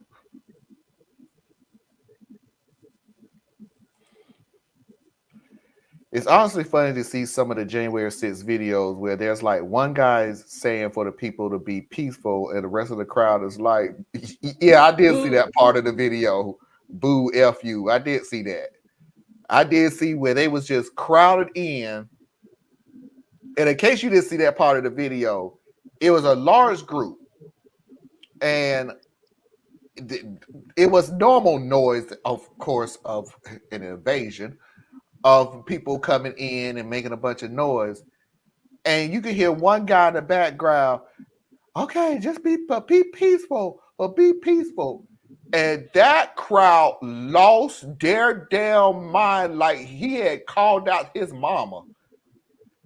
They just be peaceful, be peaceful. Boo, fuck you, boo. I'm like, oh, y'all knew, okay, y'all knew where this was going. What I find most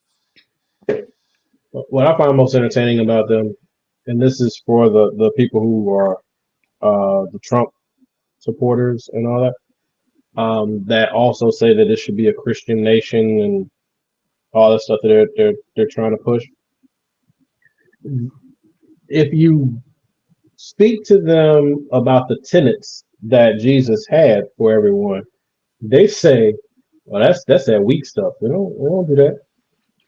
Like, how you claim to be Christian and then say, "Turn the other cheek, be of good cheer, fruit of the spirit," all that is bad. Like, how do you do that? Like, Oh, that's easy. But they ain't reading. They don't. They won't. They ain't reading none of it. They know what Mama them taught them. That's it. It's the equivalent of, and I've said this before on the show. You've heard me say this on the show, so I have receipts. You have your answer, and then you go and try to find things that support your answer. You don't seek the truth. If you think homosexuality is bad, you go and look up everything that's going to support that. If you think this should be a Christian nation, you go and find information to support that. You ain't going to really go out of your way to find the truth. Are you serious? That sounds like work. No, I already figured out exactly what it is that I believe in, that I trust in, that I want people to understand my stance, which is right all the time, because how dare you say that I'm wrong? And I will go and search for all the information, going to the 20th page of Google to find all the 27th, 27th page of Google to find all the support for my answer. That's why I put I'm just saying it's like right on the surface though. Like if they need to be called out on their garbage, and they don't really get called out on it. Like, I don't know. This is a Christian nation, and like Trump's talking about, is trying to make everybody. He actually wants to make it so if you're not a Christian, you might not even be able to get in this here country. And I'm like, what part of Jesus is that? Where is that in the red print? Because I'm missing some pages in my book. So I don't know. Let me put a history lesson out there. He should have read the part. Let me shut up, Tracy. Shut up, shut up, shut up, shut up, shut up, shut up, shut up, shut up, shut up. Let me put a history lesson out there. You're not gonna listen, but I always talk to the people that's on the fence. That's who I imagine in my head. So you want this to be a Christian nation. You do understand one of the reasons why people went from England to the new land. It wasn't called America yet, but to the new land that formed America was because of religious oppression. That they was forcing religion on their people in England during that time.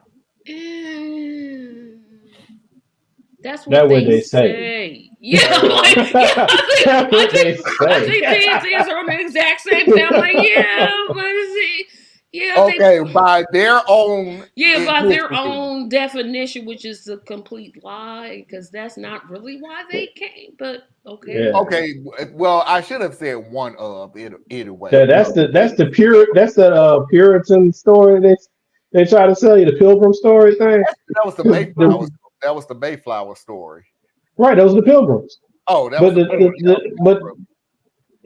but the thing is, like that, they were never about that life. That's not what they were here for. Yeah, because then they turned around and I don't know, brought Africans to this country illegally, refused to give them freedom for over 200 years, then had Jim Crow, then said, no, we'll just build prisons and we'll cart in drugs from other countries, and then we'll arrest you for the drugs that we put in your blah blah blah. It's all America is built on sloganeering, and it's laughable.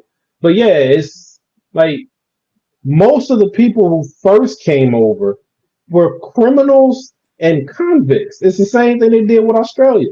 They didn't send the whole country of Australia. That's a convict. Right. They send them from England. Said, okay, y'all going down there because we can't no more. Because think about it, you are a wealthy person. Because there's only wealthy people at a certain point that was coming over here. You are a wealthy person. You coming first? Nah, you ain't gonna be the first one to land on no new land and have to fight and kill and do. No. Let them do it. Let them do it. Then we come take them. They stuff. Let's make them do all the work. We'll take it. Say we discovered it. Yep. Send the throwaways first. But yeah, I feel you, man. It's all a bunch of nonsense. I mean, it's the reality of the situation. I mean, American history is such a big lie. I mean, I'm like, at what point people should be like, now this is a bunch of malarkey. And that's why they work so hard to cover most of that history up, because it's more important for you to be patriotic than for you to be educated. That's always been the case. Parks, she didn't get up because her feet was tired. Really? Right. Really? Yep. That's why I listen to them. All they talk about is patriotism, because they don't actually mean, and they don't mean that, but that's their claim to fame is patriotism. But they don't want to know anything about the actual history of the country because it gets in the way. Like, how can I teach you about Paul Bunyan if you're busy sitting here talking about Nat Turner? I can't sell you Paul Bunyan like that. But patriotism is anti-Christian because you're putting something before God. Which is why Christian nationalism is the perfect fit. Did y'all watch? Saturday Night Live had like this. To me, this part of the skit was hilarious. All right, it was like a home shopping network segment. Right, y'all got to see it. It's on YouTube. Check it out. But there was this one part where they did Jesus in the manger. Right, this is all about Christian like evangelical Christian stuff.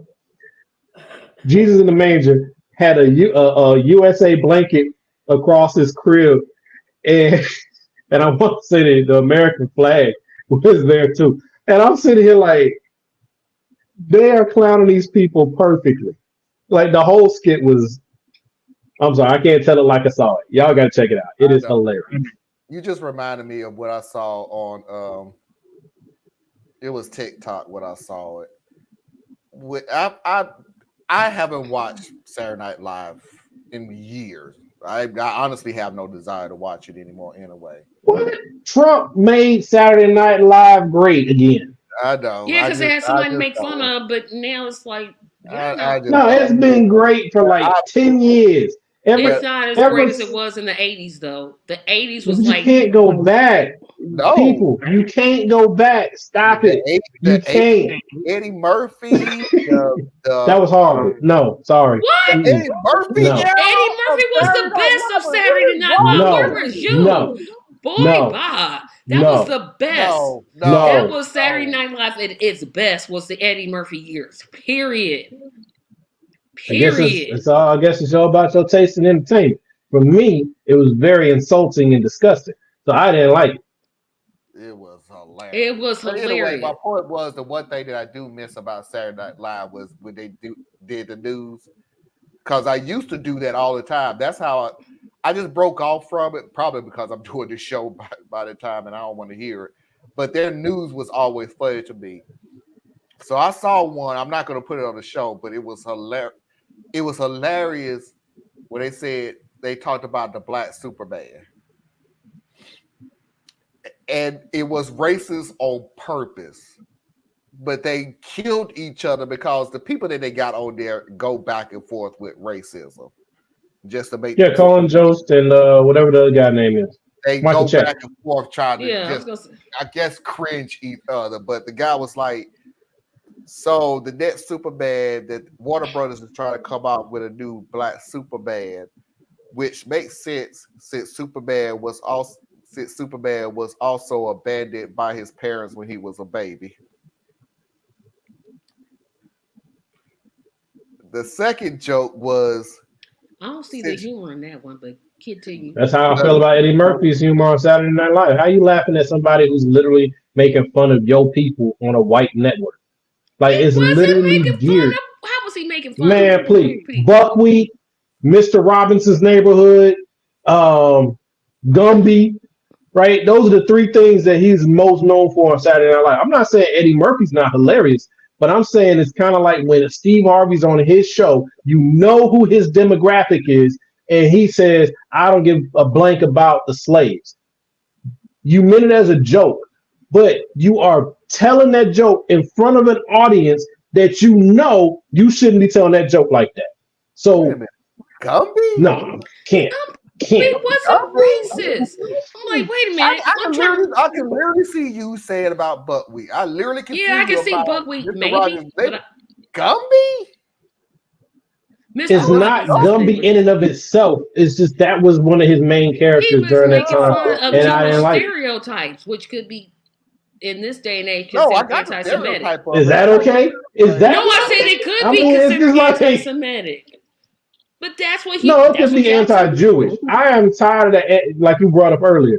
Sick of that anti-Semitic thing because, like Minister Farrakhan spoke on that too. How dare you say that someone's being anti-Semitic when they support Semitic people? You do not have a trademark on Semitism, on what it is to be a Semite. Is I thought Buckwheat was funny, and I thought Mr. Robinson's Neighborhood was just classic. Well, That's fine. Let me put it to you. We got different senses of humor. I get it. I kind of get was it. Funny. It was funny to me then. His James Brown impersonation was top notch. I literally cannot apologize for thinking certain things back then was funny to me because I'm not asking you to. I'm telling you why I didn't like it. It's just like I don't care what you like. I'm telling you what I didn't like. But it's just like Ain't nobody asked you to apologize for nothing. I'm not asking you to do that. I'm just saying people, and I'm going by your wording, Grace. Certain things that were funny back in the past is probably not going to be funny now. now. How does Grace fit into this? It's a lot of things that was on television back then would not pass now, such as I. That's not the same thing, though. I'm not condemning anybody. I'm saying why I didn't like it. So Grace has zero to do with any of this. Although I can't say this though. Now something must have been really blackish in me when I was a little kid. Because some of them cartoons, even when there was a cartoon that came on, I looked at it and went. Like some of the worst of the Warner Brothers and some of the worst of the Disney. I looked at it and went, that's not funny at all. I'm just still saying Saturday Night Live now is not the 80s. I didn't even know they was talking to me. But when I looked at it, I went, why you think this is funny? This is not funny. I mean, I And watched then I some of grew the. up and went, okay, you literally went out of your way to be racist. Because this has no part of this story at all. You purposely just said, I'm going to Didn't In put Living this Color in. do the same thing though? Who's that? Didn't In Living Color do the same thing? To some extent, they did exactly the same I mean, thing. to some extent, I guess you could say that. But then you look at who was the target audience, like which is what I brought up in there. What is your target audience?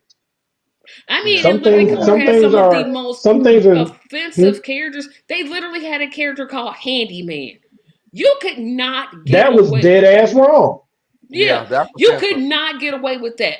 But back then, the disabled community, they loved it because they thought, oh, gee, this is showing that we can do a lot of I things. don't know about that one. They was I not gotta see the studies on that one. Yeah, I It was would. some And you people. I'm not can't gonna say they say weren't every. complaining. You can't say they I'm weren't not gonna say complaining they because were. who listens to them?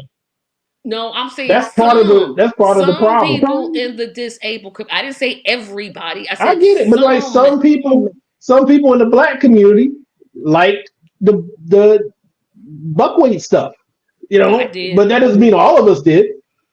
And Some of then us, yeah, look at this. Look, they had two openly gay characters who never really said they were gay, but you knew that you could not get away with that today. There's no way you could get away with that today. I get it, but I don't. What I get that, but what I don't get is what you're trying to get to. Because what is saying? Well, this was bad, so this bad thing is better or okay.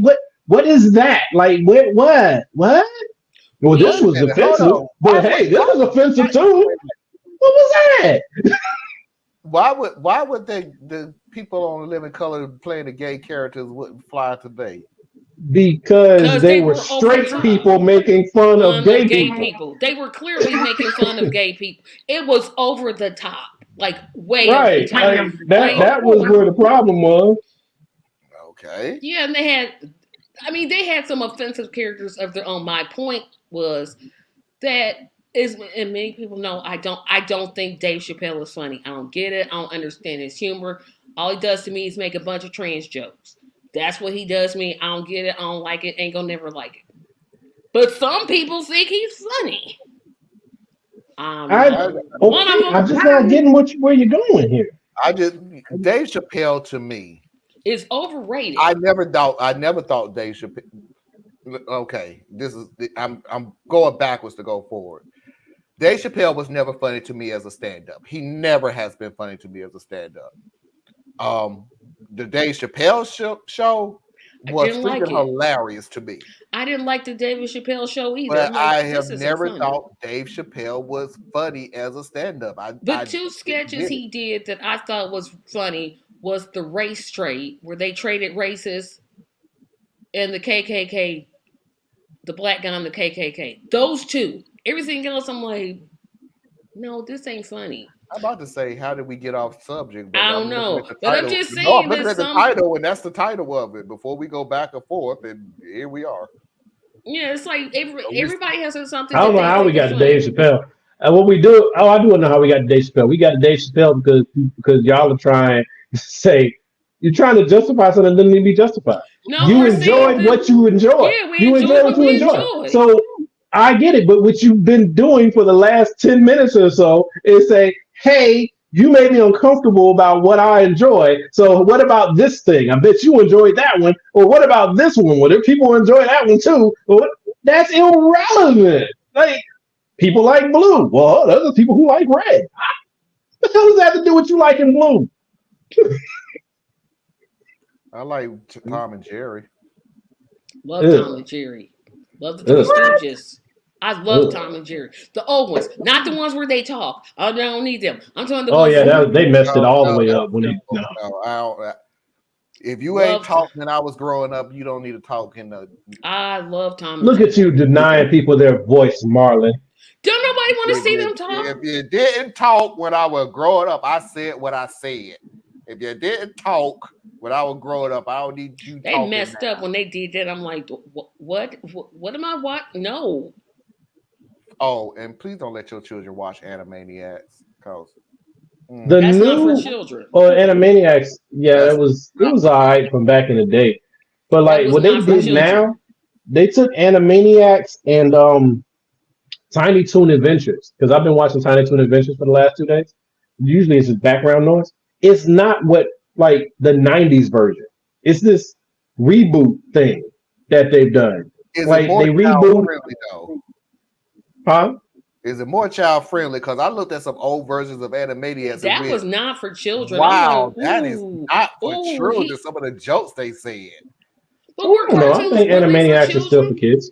I mean, were No, any of the no, cartoons we grew up really for children? no. I know, like you might as well toss Bugs Bunny. I mean, like now I'm doing it, but it's like I don't know. I think it was, Well, you I know, mean, hey, I think the Three Stooges are hilarious, and nobody ever agrees with they me. weren't funny to me. They was They not funny. just Love the Three weren't funny. Stooges. Love Abbott and Costello. Love. I mean, that's Same just thing, ain't it? I didn't like those, love but I Three didn't really Stooges. get into those too much. I mean, No, Abbott and wait a minute, Costello wait a had that minute. one "Who's on First" bit, which is I only classic and like two hilarious. iterations of the That's Three still funny Stooges: though. Larry, Curly, and Moe, and then Larry, Curly, and Shemp. All them other ones I don't need, but them first two, yes. Everything else, no. Yeah. I would be lying to you if I didn't say Laura I and watched Hardy, that's the other one I like. So you like slapstick comedy? It's cool. Yeah, I like Okay, It's not really my slapstick. I'm taste. gonna literally tell you why I despised Laurel and Hardy, even when I was a kid. Even when I watched it as a The kid, I Scooby Doo despised. movies. Hmm? The Scooby Doo movies. They No, was in the because I Scooby Doo. thought it was very one was degrading for the other to the other person, and it just wasn't funny to me that again that like I always say you got to make yourself feel better by lowering somebody else beneath you. And Laurel and Hardy is a prime example of that. You both broke as a joke, but the big dude, I can't remember which one was which. Hardy, the chubby one. Hardy was always degrading Laurel, and it just wasn't funny to me. Like, why? Well, that's how they did Curly. And Larry. Mo was the bully. Larry was the leader. No, Mo was the leader. I mean, Mo was the leader, so he degraded both of them. It's the same equivalent, if you want to say that. Yeah, the same equivalent. Like, this is not funny. See, I enjoy slapstick humor or physical comedy. I enjoy it. Well, Three's Company was great for physical comedy. Three's Company was okay.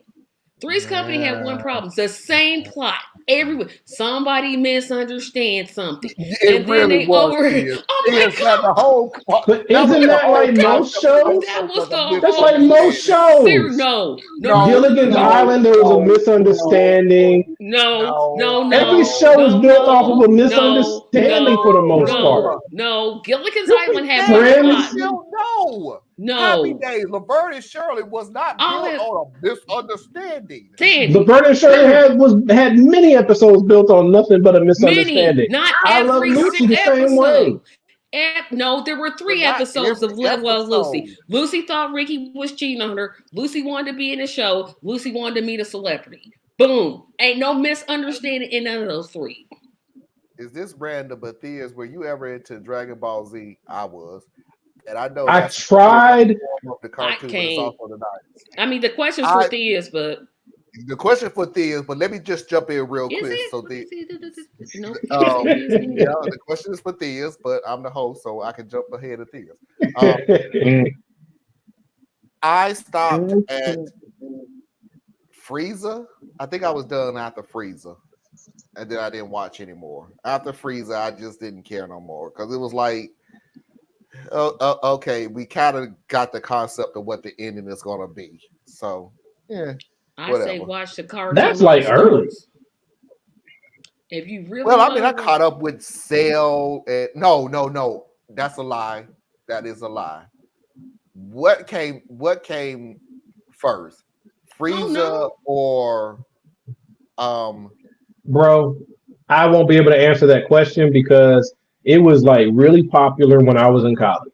Dragon Ball Z was like big. It was like Jerry Springer and Dragon Ball Z. That was what went down on the yard. And I tried to get into Dragon Ball Z. Here's why I couldn't. It's terrible. It's like a soap opera. You gotta watch Well, 4 Like days X-Men. of nothing. The X-Men were it's a drama No, for X-Men always had action. It was fun. I don't care it if you're was talking a about movies or soap the for cartoon. children. It was good. But Dragon Ball Z was it's like your introduction to that style of Japanese art, right? Anime. Anime. There you go. Thank you. And it just was I can't go 4 days in one fight scene or 4 days of them just talking and they never get to fight. You watching it every day looking for the fight and there's no fight. I'm like, no, I can't do this. X-Men. I It's a can't. soap opera. X-Men. That was literally a Soap soap opera opera. was a discussion and a reflection of the American society over time. So it had layers and stuff. But Dragon Ball Z was I just watched Wacky Races. I can literally tell you right now, if they make a 3D version of some of my favorite cartoons, I don't watch. And I'm literally going to tell you the first cartoon that they made a 3D version of, and I stopped watching all 3D. Scooby-Doo? Johnny Quest. Terrible show anyway. Johnny Quest was phenomenal. I don't know what you're Oh, talking about. the artwork was terrible. The cartoon structure was terrible. I'd rather watch the Herculoids. I ain't watching that old Mike Pence goes on a journey cartoon. No, man.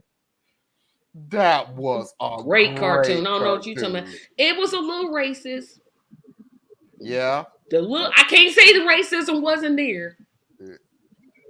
But they did a good job addressing it. I can. It's my show. Haji was about oh racism. My gosh. I'm like, now how do you go? Haji was there. The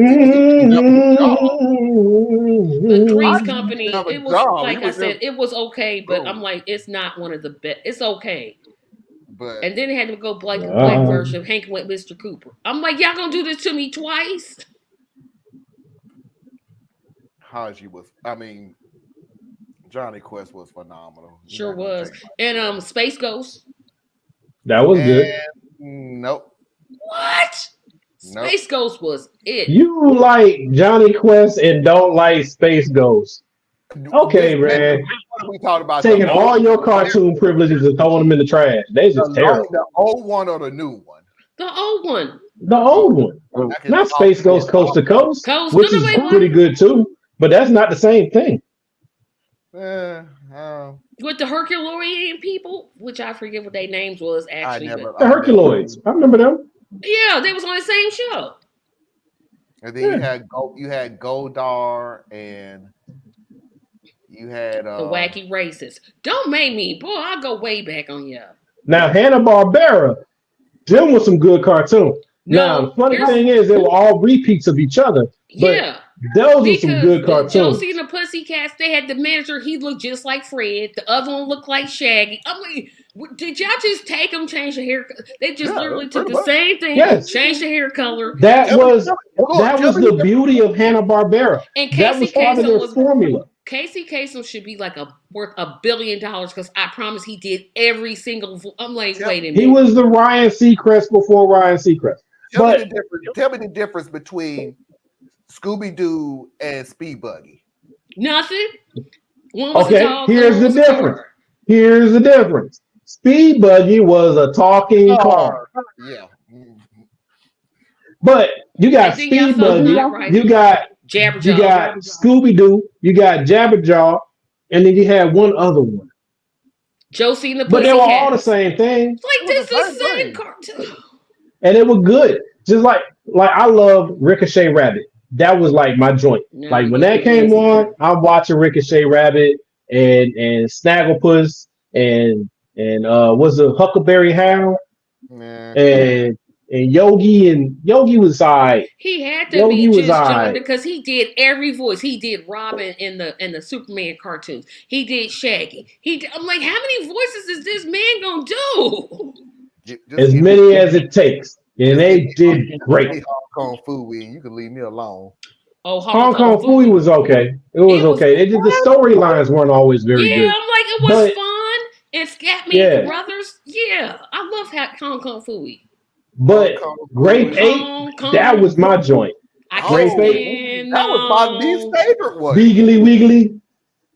That one, the Grape 8, and what was that other one? Gorilla Manila or Manila Gorilla. Oh, Magilla Gorilla. Yeah, that was good too. I couldn't stand it. Yeah, that was pretty good too.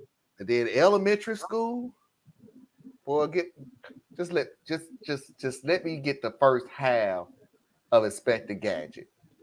I love Inspector Gadget, but I hate it. I hate it and love it at the same time because Penny did all the work. Inspector Gadget was the dumbest, you were the stupidest detective. Yeah. But I love Epitome of white privilege. But Danger Mouse, I love that one. Danger Mouse and the original Heathcliff cartoons. Heathcliff was terrible. Heathcliff was my favorite cat. No, Garfield. I'm more of a Garfield person. But the thing about Heathcliff though was like the Heathcliff cartoons, which is the first half of the show, was just okay. But when you got to the Junkyard Cats, that was when it got good. So those were good, and then he's 23, so we're throwing. Yeah, I'm like Parker. Go back and watch all them great cartoons of the 70s. Great. A quick cheat sheet is if you can get hold of USA Cartoon Network. Express. Boy, that was Saturday. Because he might watch that was Saturday. He may be watching the Scooby Doo with Scrappy, and that's not Oh yeah. No. Hey, Captain Caveman. Remember he had a cartoon. The Flintstone Kids. A pup named Scooby Doo was good. Those were good. Those were fun. Okay, Parker, I'm gonna give you 2. If you could get through these 2, then you'll be. You lost me at Johnny Quest, so whatever he says, Parker, you probably ain't gonna listen. Nobody pays attention. Johnny Quest was awesome. I don't even know what you're talking about. And then you had to qualify with a little racist. It was. I can't say it wasn't there. Oh, it was a little racist, but dang, it was still good. It was Mike Pence's childhood if he was an action figure. The only thing, you need to look up all of G.I. Joe. Well, that's different. You give him that's easy. That's easy. That's too like easy. G.I. Joe and Transformers. G.I. Joe and Transformers. No, he needs to be looking at things. He needs to be looking up the wacky racists. Right, we talking about cartoons from the 60s and 70s. Not the 80s. You're going on way in the 80s. G.I. Joe, you got to be careful with G.I. Joe. Yeah, you got to be careful with G.I. Joe. Yeah, you do. Just make sure it's the 80s. They got to Cobra Supreme or whatever that dude. No, it was cool. Cobra All right, here we go. I love G.I. Joe. So you had Cobra Commander, then we went to Serpentor, and then we went to whatever the Crimson Guard was. So Stop before Serpentor. You can stop right there. You don't have to go no further. Just stop. Just stop. Oh, Serpentor was cool, man. And it was early. That was the first real G.I. Joe movie. Parker, listen to Tracy. Listen to me. Here's the 2 cartoons you need to look up. The Wacky Racists, and Hong Kong Phooey. But he won't understand the wacky racers because it's racers, and it's hard to understand that if you don't get into the Hanna-Barbera universe like me and you, Tracy, because that was what all of they were. But that's where a combination. But then you got to look at the combination. First of all, I wouldn't do the races. I would do the Hanna-Barbera Olympics. I like the Olympics more than that was good too. Yeah, the Hanna-Barbera Olympics. That was good. The races was just like that little dog who the hell is winning? Because I don't even know where you. But the dog and his owner that will always cheat and never win. I love it. And also look up the Cartoon All-Stars if you're into 80s cartoons. The Cartoon All-Stars. Yeah, the 80s cartoons, the 80s was a great era for entertainment. Way better than the race. I loved Hanna-Barbera Olympics. That was way better than the races. And Parker, racist, like race plural, not racist. Race plural. Okay, well, we got to move on because we'll be here all day, and I've been trying to. I love this group because we could take something and make it. Yeah, we had the greatest cartoons. If these kids today, they don't know. They just But them don't. cartoons are terrible. Terrible. It's like, what, did Well, somebody all draw you them, gotta or do y'all is just sit remix on a something. computer and just go like that? Like, take your hand and draw it. Draw it. No, because they don't do that now, and it's like now they purposely make them look bad. Like it's like you have all the technology, and so what's popular now is to make the cartoon look terrible. Like Bob's Burgers. I mean, it's a fun show. It's a funny ass show, but Word for it. it's for adults. Um, Yeah. Let's go ahead and move on, Tracy. I'll get to that comment in a second here. Let's go ahead and move on. Theas, I got two for you. Tracy, you can opine into it too, but I purposely did this for just Theas. When you just want a good marriage, how much does a wedding ring have to cost? Baby, it could be $50. It really doesn't matter. I just want to be in love. I want to be genuine. I want a happy, healthy marriage. So the ring, I mean, what the cost of the ring, it really doesn't mean anything because it's not like I'm going to go sell it. But the ring is just a symbol of my commitment to my man. So however much he can really afford, whatever he feels like he wants to give me, I think that's better than... Listen, these hoes have 3 kids but no marriage. So I'd rather the ring and my man than the cost of it. That don't matter to me. So, like, he could give you a ring pop and you would... Baby, take me to the courthouse with that ring pop. Thank you. Hello.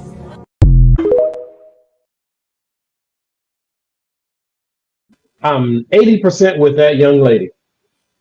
Now I'm wondering why she's wearing a carpet around her chest, but That's called fringe. That's as long as she stays warm. But here's where I'm going to qualify this just a little bit. I think that she is right as far as the spirit of what she's saying, right? You know, people get too hung up on stuff that really don't matter because after the engagement, ain't nobody checking for how much your ring was worth. Right? That's just in the beginning. Like you get your ring, and, right? And then it's over. Ain't nobody even looking at your hand no more, except to say that you married. Ain't nobody studying on it like that. So you wasting this money on something that money could go to something else. So I'm with her on that. What you really need is somebody who is so into you and you're so into that you actually are trying to adjust to fit each other. Right? So you're actually changing things about yourself and they're doing the same thing and all of that. The real commitment stuff. That's what really matters. But here's where I pull that other 20% back. Baby girl, don't you dare get engaged to somebody who got you a damn ring pop. Don't you do that, okay? Because here's the thing. Broke love is a hard thing, all right? He don't need to get you a nice ring, but that money that he would be putting to a ring, that money should be happening somewhere else. Like, can you make sure the rent on the apartment is covered? Can you get us in a house if that's possible? I mean, that's a whole other discussion. But if you make sure we good, because if the two of you coming together still means you're gonna be dirt ass broke, you don't need to be married yet. Wait. If the love is real, it'll still be real. Wait. That's all I got. Okay, I'm going to talk to you and talk to just John stuff at the same time. It's so sad that the climate out here has sisters consistently being encouraged to lower their standards constantly. Okay, here's my deal. Sisters, I don't want you sitting here saying take a $50 ring. I get that. I understand that. A ring pop too, but I think that was just making conjecture. What I will say is I myself personally do understand what she said is it has to be the creme de la creme of rings to up and get married. Just piggybacking off what Theas is saying. That doesn't mean old boy is broke. he got the money to pay the rent. He got the money for the marriage. He got the money to pay the bills. He got all of this stuff. We're talking about significant purchases, such as for a house, for a car, for raising a kid. Now, when I put all those three things in the conversation, a house, a car, raising a kid, where does a ring fit into all of those in order? And that's what I think what this young lady was trying to say. The importance of me being in a healthy marriage is more important to me. So if she said a healthy marriage, yeah, we can cut out being broke and everything else because that's not going to be a healthy marriage. Well, it still could be. It's not going to be a healthy marriage. It's going to be hard, though. It could be, but people will probably have standards where it's like, look, we barely feed. I can barely feed myself, and you can barely feed yourself. You ain't got no business getting married yet. So we're not ready for marriage. So that ain't it. But if she said a healthy marriage where we're contributing 100%, because I grew up because you bring in about 50%, I bring in about 50%. I need y'all both to be at 100%. Just giving you a life lesson out there. You need to be at your 100. He needs to be at his 100. Vice versa. That makes a marriage. Not no 50. And always trying to make that 100 more. Yeah, that's about. If you need somebody to complete you, you ain't ready. Okay, you said you 50%. If you need somebody to come into your life to complete you, you ain't ready. Here's my thing, Marlon. First of all, the statement was about lowering standard. First of all, what's the standard? Give me that. What is the standard? And then the second thing, because if it equates to money, then your standard might have some problems in it. And then the other thing that I would say is that you shouldn't be getting married to just any old body who proposes to you. No. Like I said a whole lot as far as what needs to be there for you to have an opportunity to have a successful marriage.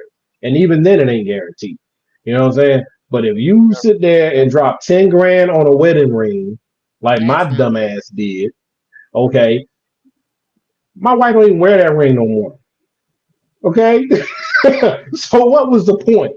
That money could have went to something else. And she even says it. We could have done something else with that money. But at the time, she wanted that damn ring. Right? So, I just think that people got their priorities in all these weird places. And I'm like, yo, I mean, what's really good here? People who ain't never had a relationship that lasted longer than 5 years trying to tell other people what their marriage is supposed to look like. Oh, whew, you ain't never lied. We done said that so many times on the show, it ain't funny. You always have an issue going on with your marriage, so you go to your little single whoever, your single partner or your single girl, and try to get advice. I'm sorry, what? Why? What the hell? Like sometimes some advice is good. Some advice is good. They can see some shit you don't see, but they can't tell you how to keep no man. They can't tell you how to keep no woman because they can't do it. So, you cannot fix your marriage. You can't fix the inside of your marriage going outside. It just doesn't work. Tracy, like move on. What else you got? Because I'm saying what time it is. I'm like, oh gosh, I gotta go to work tomorrow. Facts. I was like, who? Can we make this happen at 10? But I knew that wasn't gonna happen. Yeah. Then we got off into cartoons and it went just yeah. So let me go ahead and get this last one in. Teachers at the end of the year. Teachers at the end of the day. We saw this yesterday. Bye. Have a good weekend. See you on Monday. Hi, I'd like to make a dinner reservation for Mrs. DeCesare. First name, no, I don't have one. I'm a teacher. Mrs. DeCesare, what are you doing at Target? Oh, okay. All right, we got a runner. Yeah, we got a runner. Free!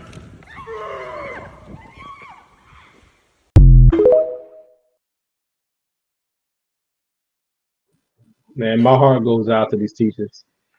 It really does. I had a great conversation with my wife this morning, and I'm not going to bore you guys with it because it's really long. But it's like, yo, the whole thing is messed up. And what I would love for people to do is to zoom out a little bit and use your full mind and think about some things. Most of this decline, almost everything in America comes out of money, right?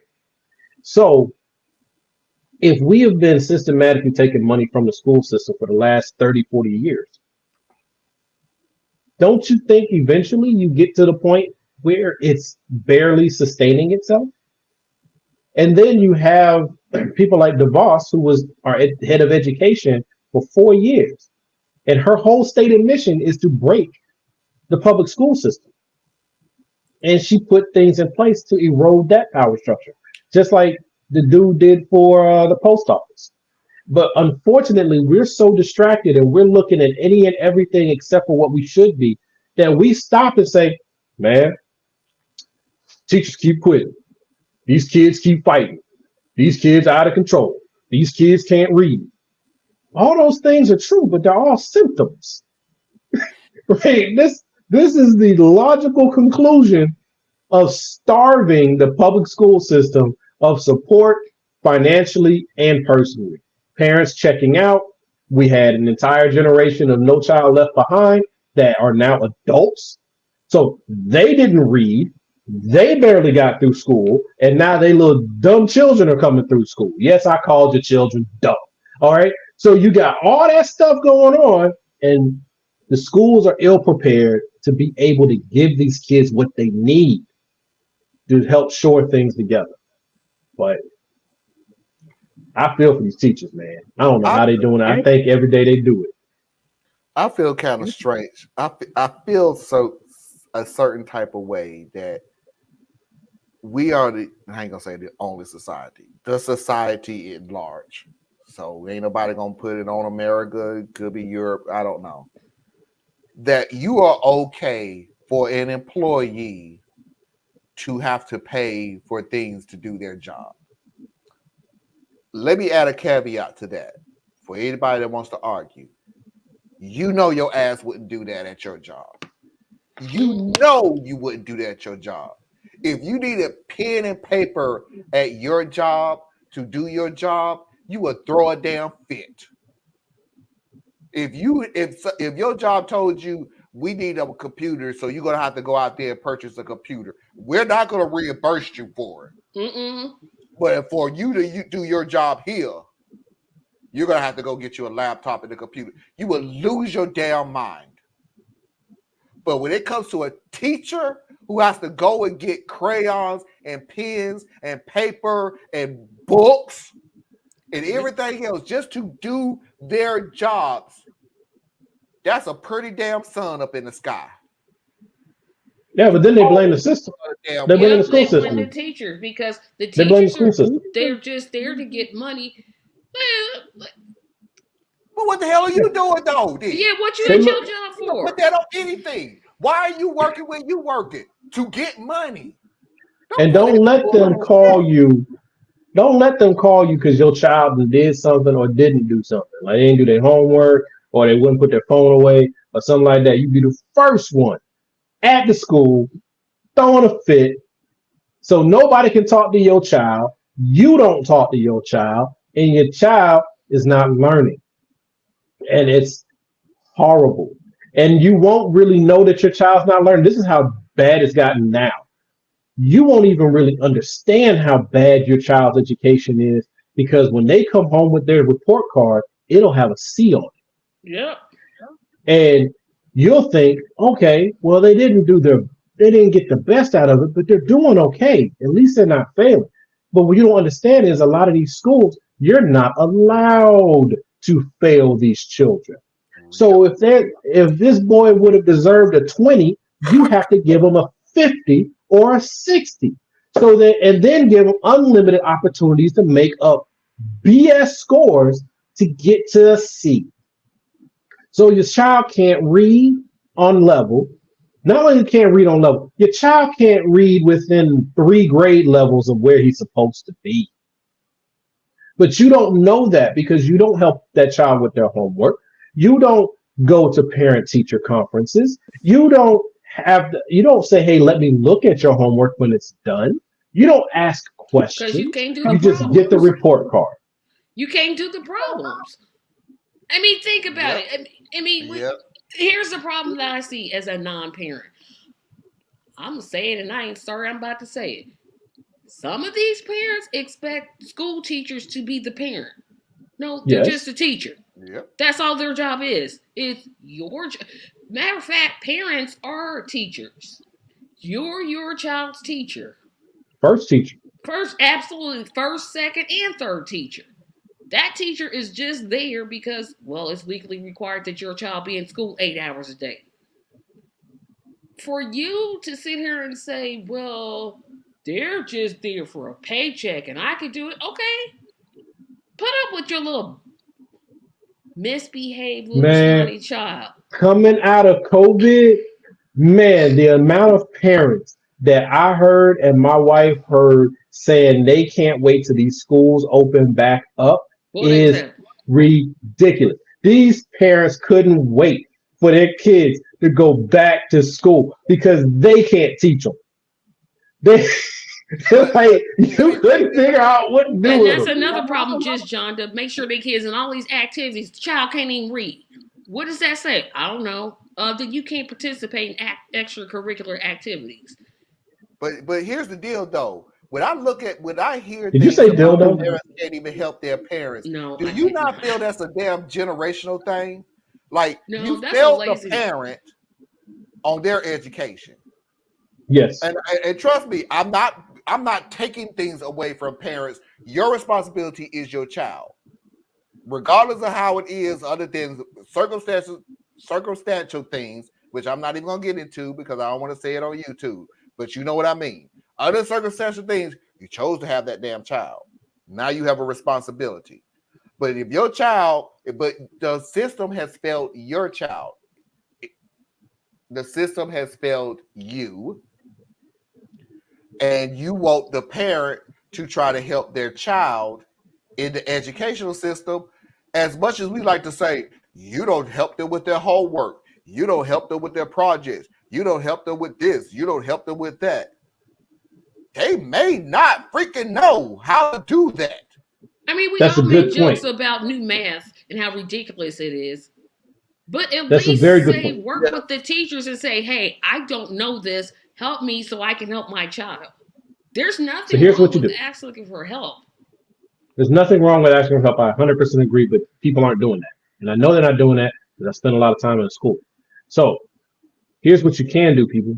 Okay, first, you can join me with our United Core and our project that's going to be coming down the line, where I'll be helping young children and helping high school students actually learn how to take all this stuff they learn in school and math and science and things, put that together and how you can become an adult and be functional. We're going to talk about how you do percentages, multiplication, division. We're going to put it all together. How does your paycheck come to look like the way it does, and what are the things your paycheck has to go do? We're going to do all of that. So that's one thing you can do. Hopefully that's cool. Come join me. But that is not going to solve the problem. What you could do, though, YouTube University is an amazing thing.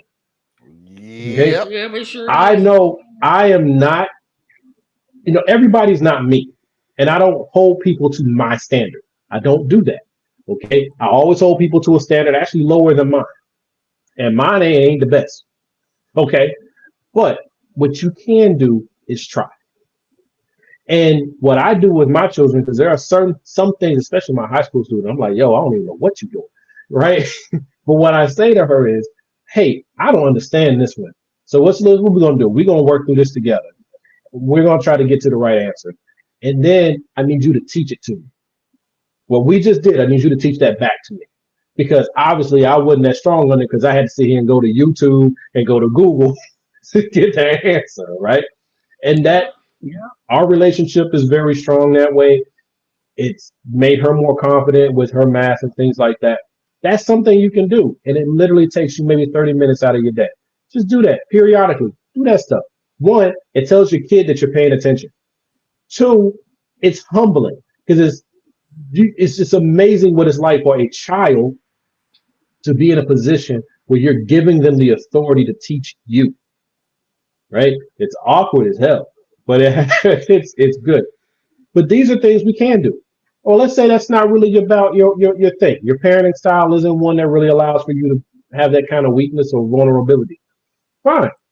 you get with other parents Exactly. and you create something to where the kids can help each other and you have different adults who are there and you just do that on a Saturday. You get together. You ain't saying you get the whole damn class. You get three people. You get three people who are willing to come together and with y'all kids, and that's three kids, that's three parents, y'all in there working out together, and y'all do it No, that way. but that it don't work that way, Thieves, because just like John just said, some of these parents have their children overscheduled. And it's out of hand. You got your child in choir and band and stop. Look, we got to pick one thing that we could do as an after-school activity. But the funny If we thing about fell that though, behind in other classes, that activity was gone. It was gone. You couldn't do it no more till the grades were up. I agree with you, and I think that should always be something. Like my daughter loves band, but I'm telling her straight up and down, even though this is where the best angle for us to go to get you your scholarship and all of that, your grades come first. So you ain't gonna get no job. You're not gonna be working while you in high school if your grades ain't right. You're not gonna be able to do band at the level that you want to do band if the grades ain't right. Like that's part of that equation, yes. But I also would say if your child is that overscheduled, I don't know. This is just conjecture, but odds are, if your child is in like 3 activities over the weekend, that's probably one of your gifted children, right? So their grades probably ain't the problem. Now, if they are, then yes, you need to sit there and take a look at that and say, why do I have my child in football, track, and whatever they do at the church? Why I got them in all these different things and they're struggling in their curriculum? I need to pick one or two and pull back. I agree with you. I can answer that, and just John, you literally took the words out of my mouth. Yep. Because you have some parents right now who really realize that they're not going to get in college on their academics. You're going to get into college under something else. Your physical attributes. Academics. You're going to get in college because you're very musically talented. You're going to get into college because you can play sports or of some kind. Agreed. Now, and that's a shame. That is a shame because you did not give your child a chance because you're. And I'm not saying everything, but then again, I've told you all before. I don't live in absolutes, but I feel like you're reflecting that because you wasn't smart enough to do these things, but you care very much about your child. So all right, so now I have to be the nice one. Hold on, I was being nice. You're deflecting. Figure I couldn't do it. I feel like my child couldn't do it. The whole bloodline and so on and so forth. So, but I know that I was good at sports, so I'm going to push you to be good at sports to the point where you can take care of yourself. And I'm being nice. I was joking, but I'm not joking that night. To be nice and realize that I want to give you the head start, and I know academics is not it. But how do you know that you never gave your child a chance to even get there? Because I never said it was right. So here's where I'm gonna push. Here's where I'm gonna push back. All right. Scholarships. Academic scholarships don't happen very often. They sure don't. So if you want a scholarship, it's going to more often than not be tied to some form of extracurricular. It's going to be tied to your athleticism or your debate, or mainly it's athleticism. Those are the main ones, right? Because that's what makes money for the school. Because what do people support more than anything else? Athletics, right? So if you want your child to be able to do that, then it makes sense that you push them down that line.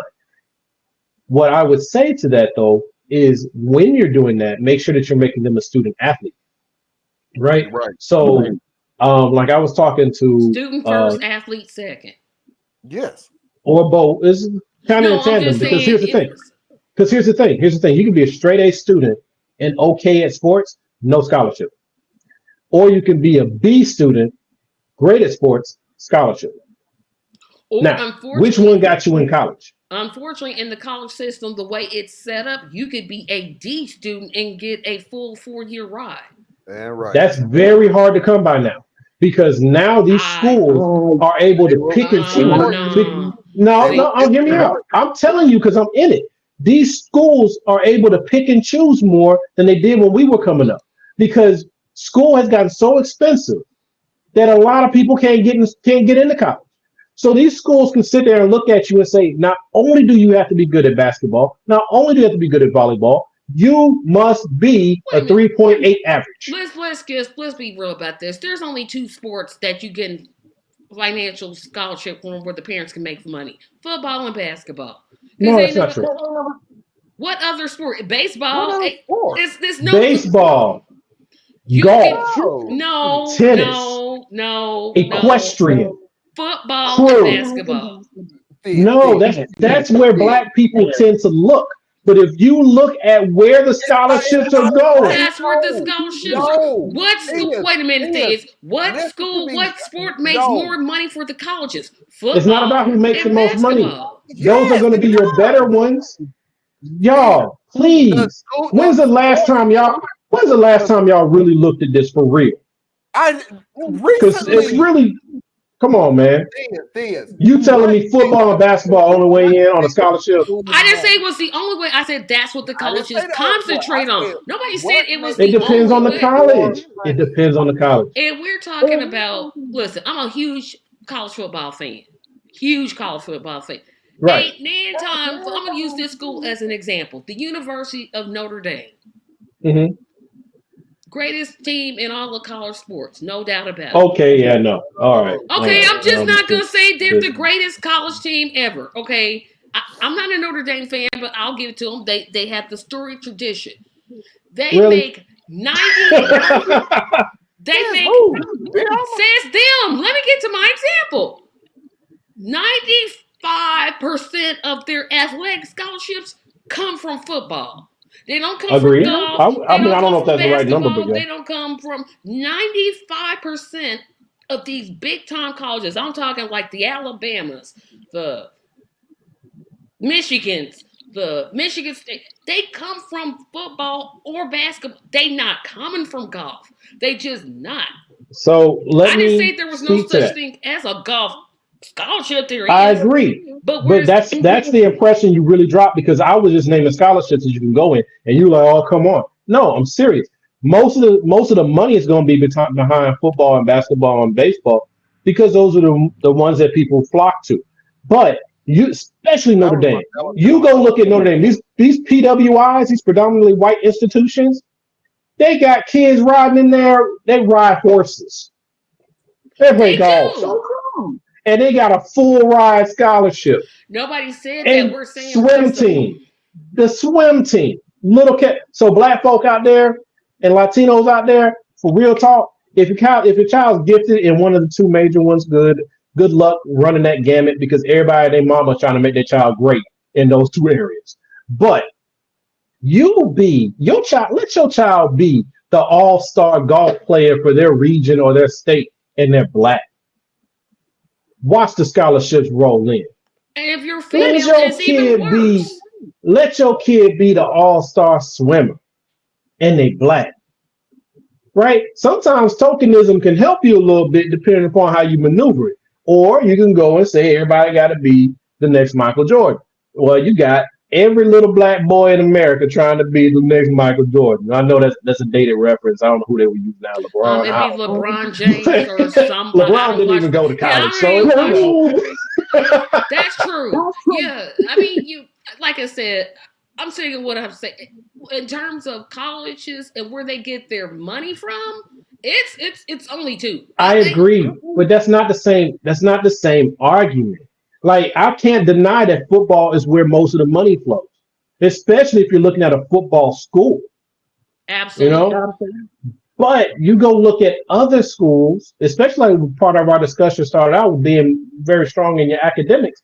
Well, if you want to really, really go to an academic school, now you're looking at your Howards and you're looking at your Yales and then all these different things. Hey, they got football, but it's there, but I mean, like it's there. But you got to realize who we're talking about. Like We talking about the parent trying to make money off of their kid. I'm not talking about that.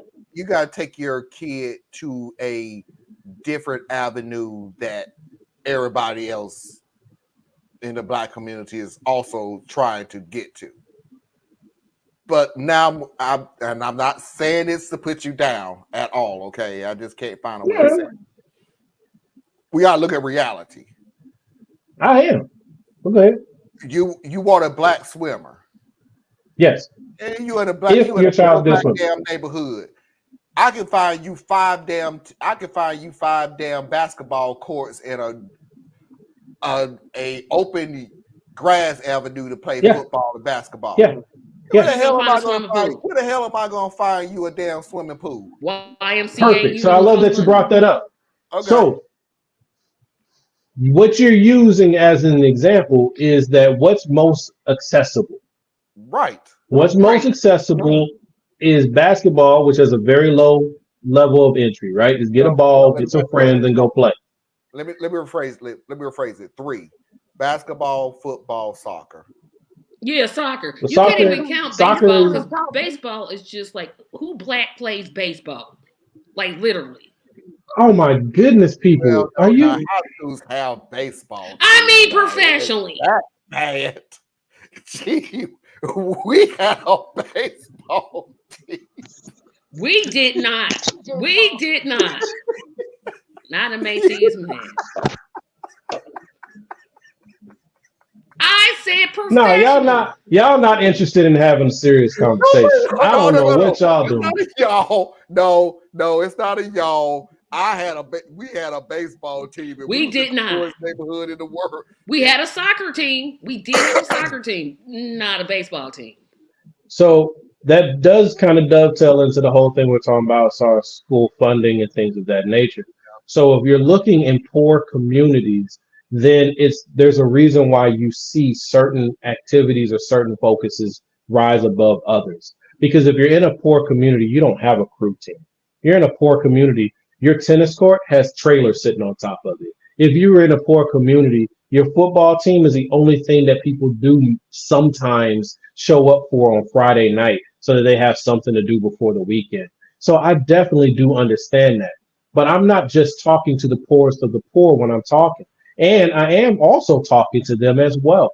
I am saying if you want to get your child positioned to go where you think you want them to go, which is college, because unfortunately in this world, you're either going to be a business owner, an athlete, an entertainer, or you better have that damn piece of paper. And that piece of paper can be you can be specialized and get certifications, but you better stick with it now. Once you start certifying, that's your life. You can't pop out of that damn thing. So keep that in mind, right? College degree, keep that in mind. College degree just means that you have an opportunity to get some of these jobs, but everybody and their mama got a college degree now. So it's really hard to get the job that you deserve with that college degree. So now you got to take on more debt. Now, all these discussions are real, but it doesn't take away from the fact that if you are a middle class family, and let's say that you don't have a pool at your school, I don't know how many schools do. Like when I lived up north, we all had pools. Down here, ain't nobody got a damn pool. Okay, but there are pools all around you. The same county that you can go to and decide that you want to do football, you can go to that same parks and recreations and put them in swimming because they're going to have one nearby. It just might not be as convenient as the football fields, which are on every damn park up and down the street. So the argument has to be, what are you trying to do? If you want to have your child be great at football, then yeah, okay, fine. But how many people are competing with your child for that spot? I agree. Well, nobody's disagreeing.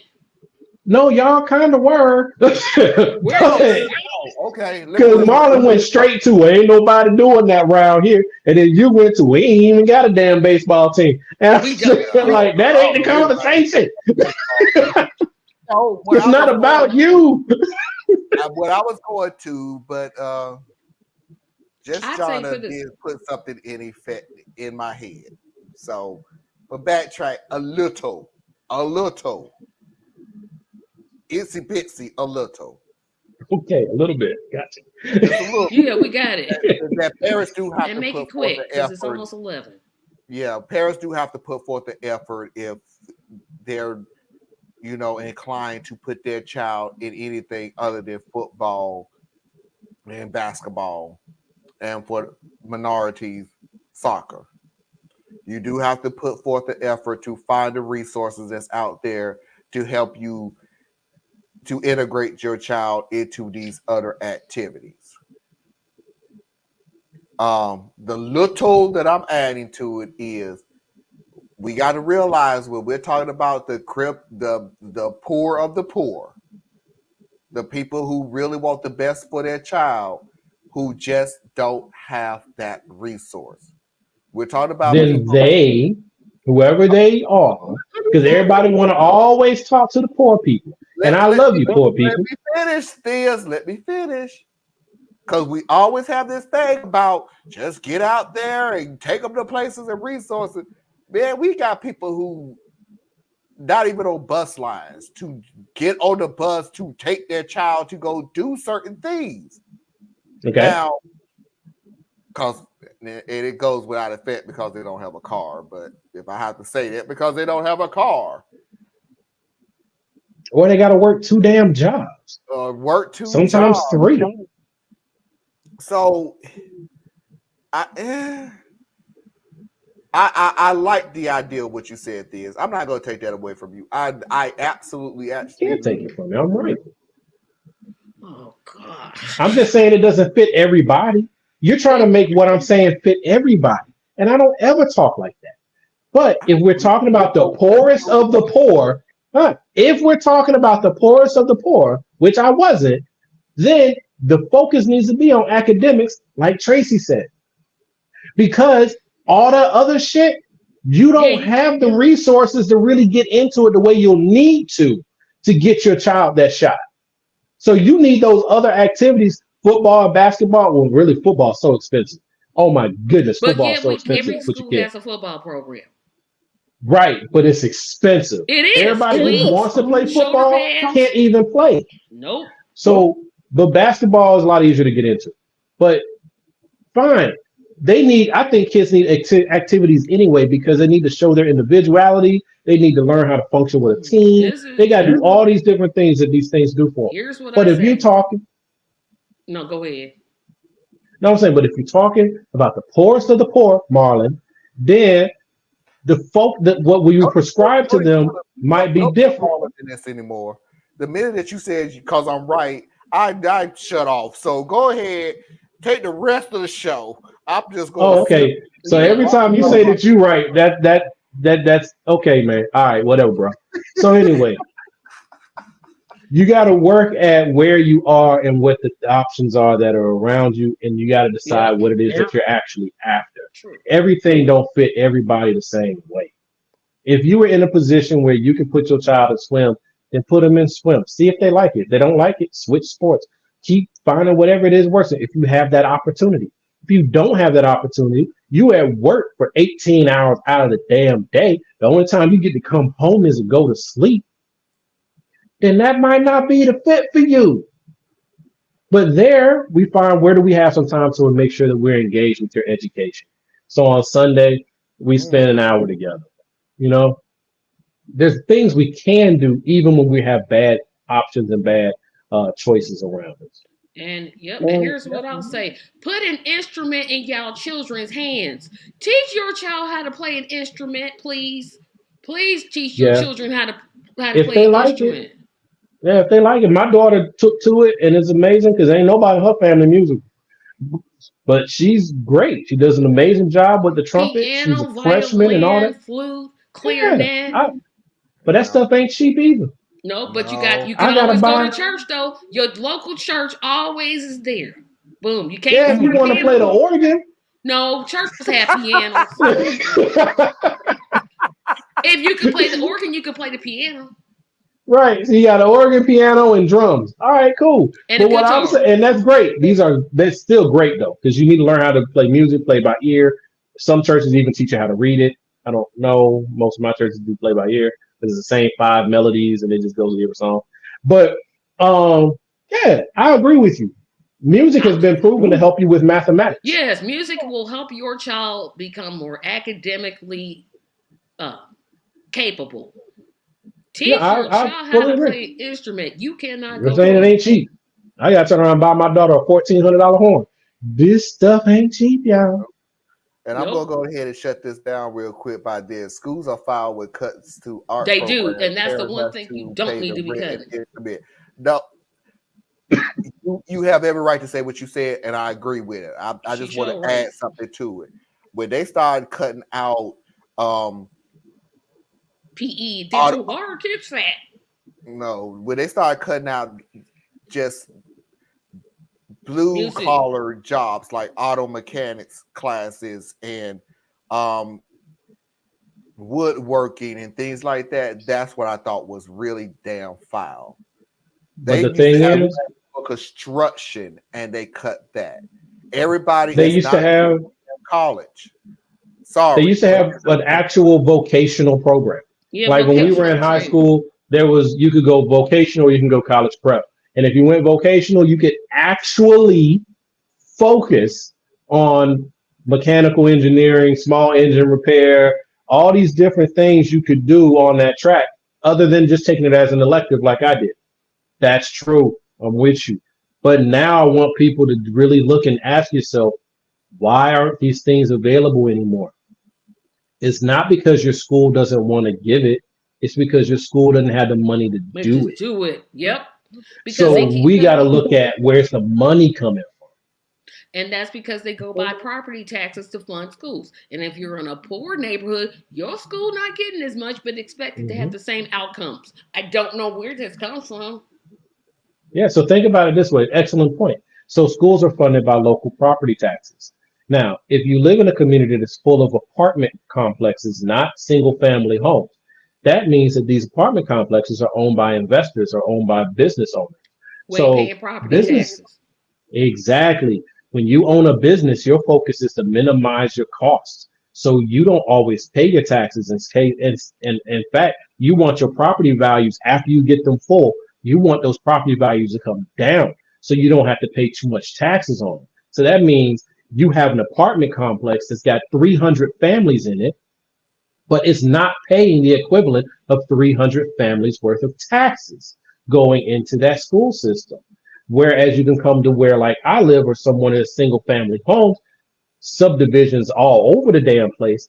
Those are individual taxes that are going into these school systems. So there's a huge disparity on how good your education is based on your zip code. And your zip code will help define how successful you'll be in life. They've actually done the studies and charted it out. So we really have to do something about that. And then you have another part. There's one party that has always consistently wanted to cut taxes, cut taxes, cut taxes. Well, if you keep cutting taxes, you are cutting school funding. And the people who are trying to exactly the point I'm about to make. And when these same people are primarily folks who can afford private school and private school tuitions, or they live in neighborhoods where their property taxes make their public schools damn near a private school. So they don't mind cutting taxes because it doesn't hurt them, it hurts us. And it's like, look at the way most cities are operating.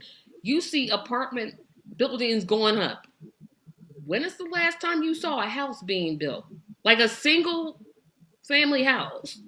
You got to be way out in the sticks like you me. got to be in the suburbs. You can, if you live within, like I live 7 minutes away from our downtown.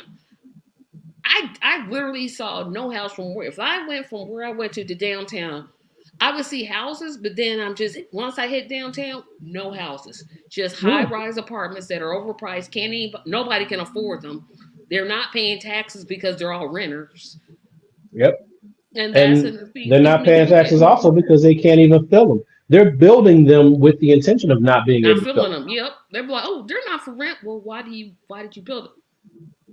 Tax write-off and an ability to pull some extra money off the top. So it's like that's why I'm like it's really important that we do identify some of these trouble points, right? Like school art class, music class, all those things being taken out of school. But then go back to like we were kids, the 5 whys. And just keep asking why, right? Why is that? That'll take you to the next one. Why is that? And take it to the next one. Because at the end of the day, we got state legislatures and we got Congress cutting taxes left, right, and that's the only thing that the Congress can do is cut a tax. Those are our kids. All right, everybody, I'm gonna cut it.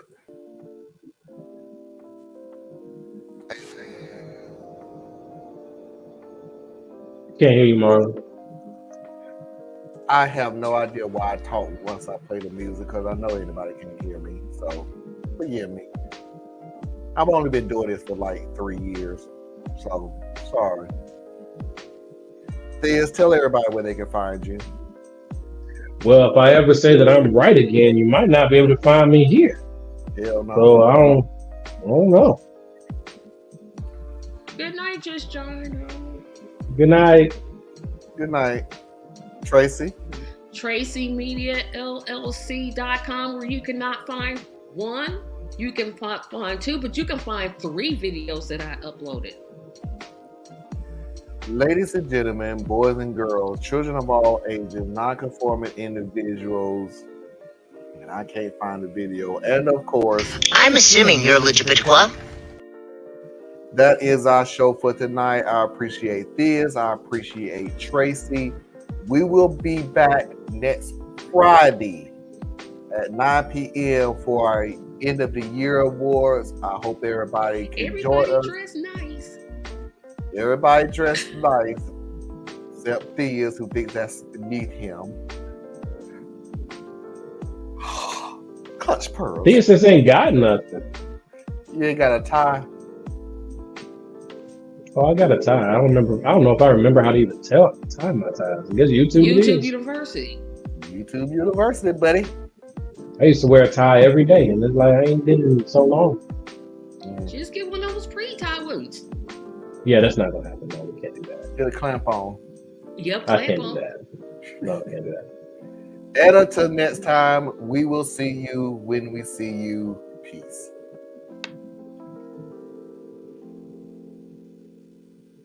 I wonder, do Jim Clyburn and Lindsey Graham eat lunch at the same place? At the they probably do oodles of noodles.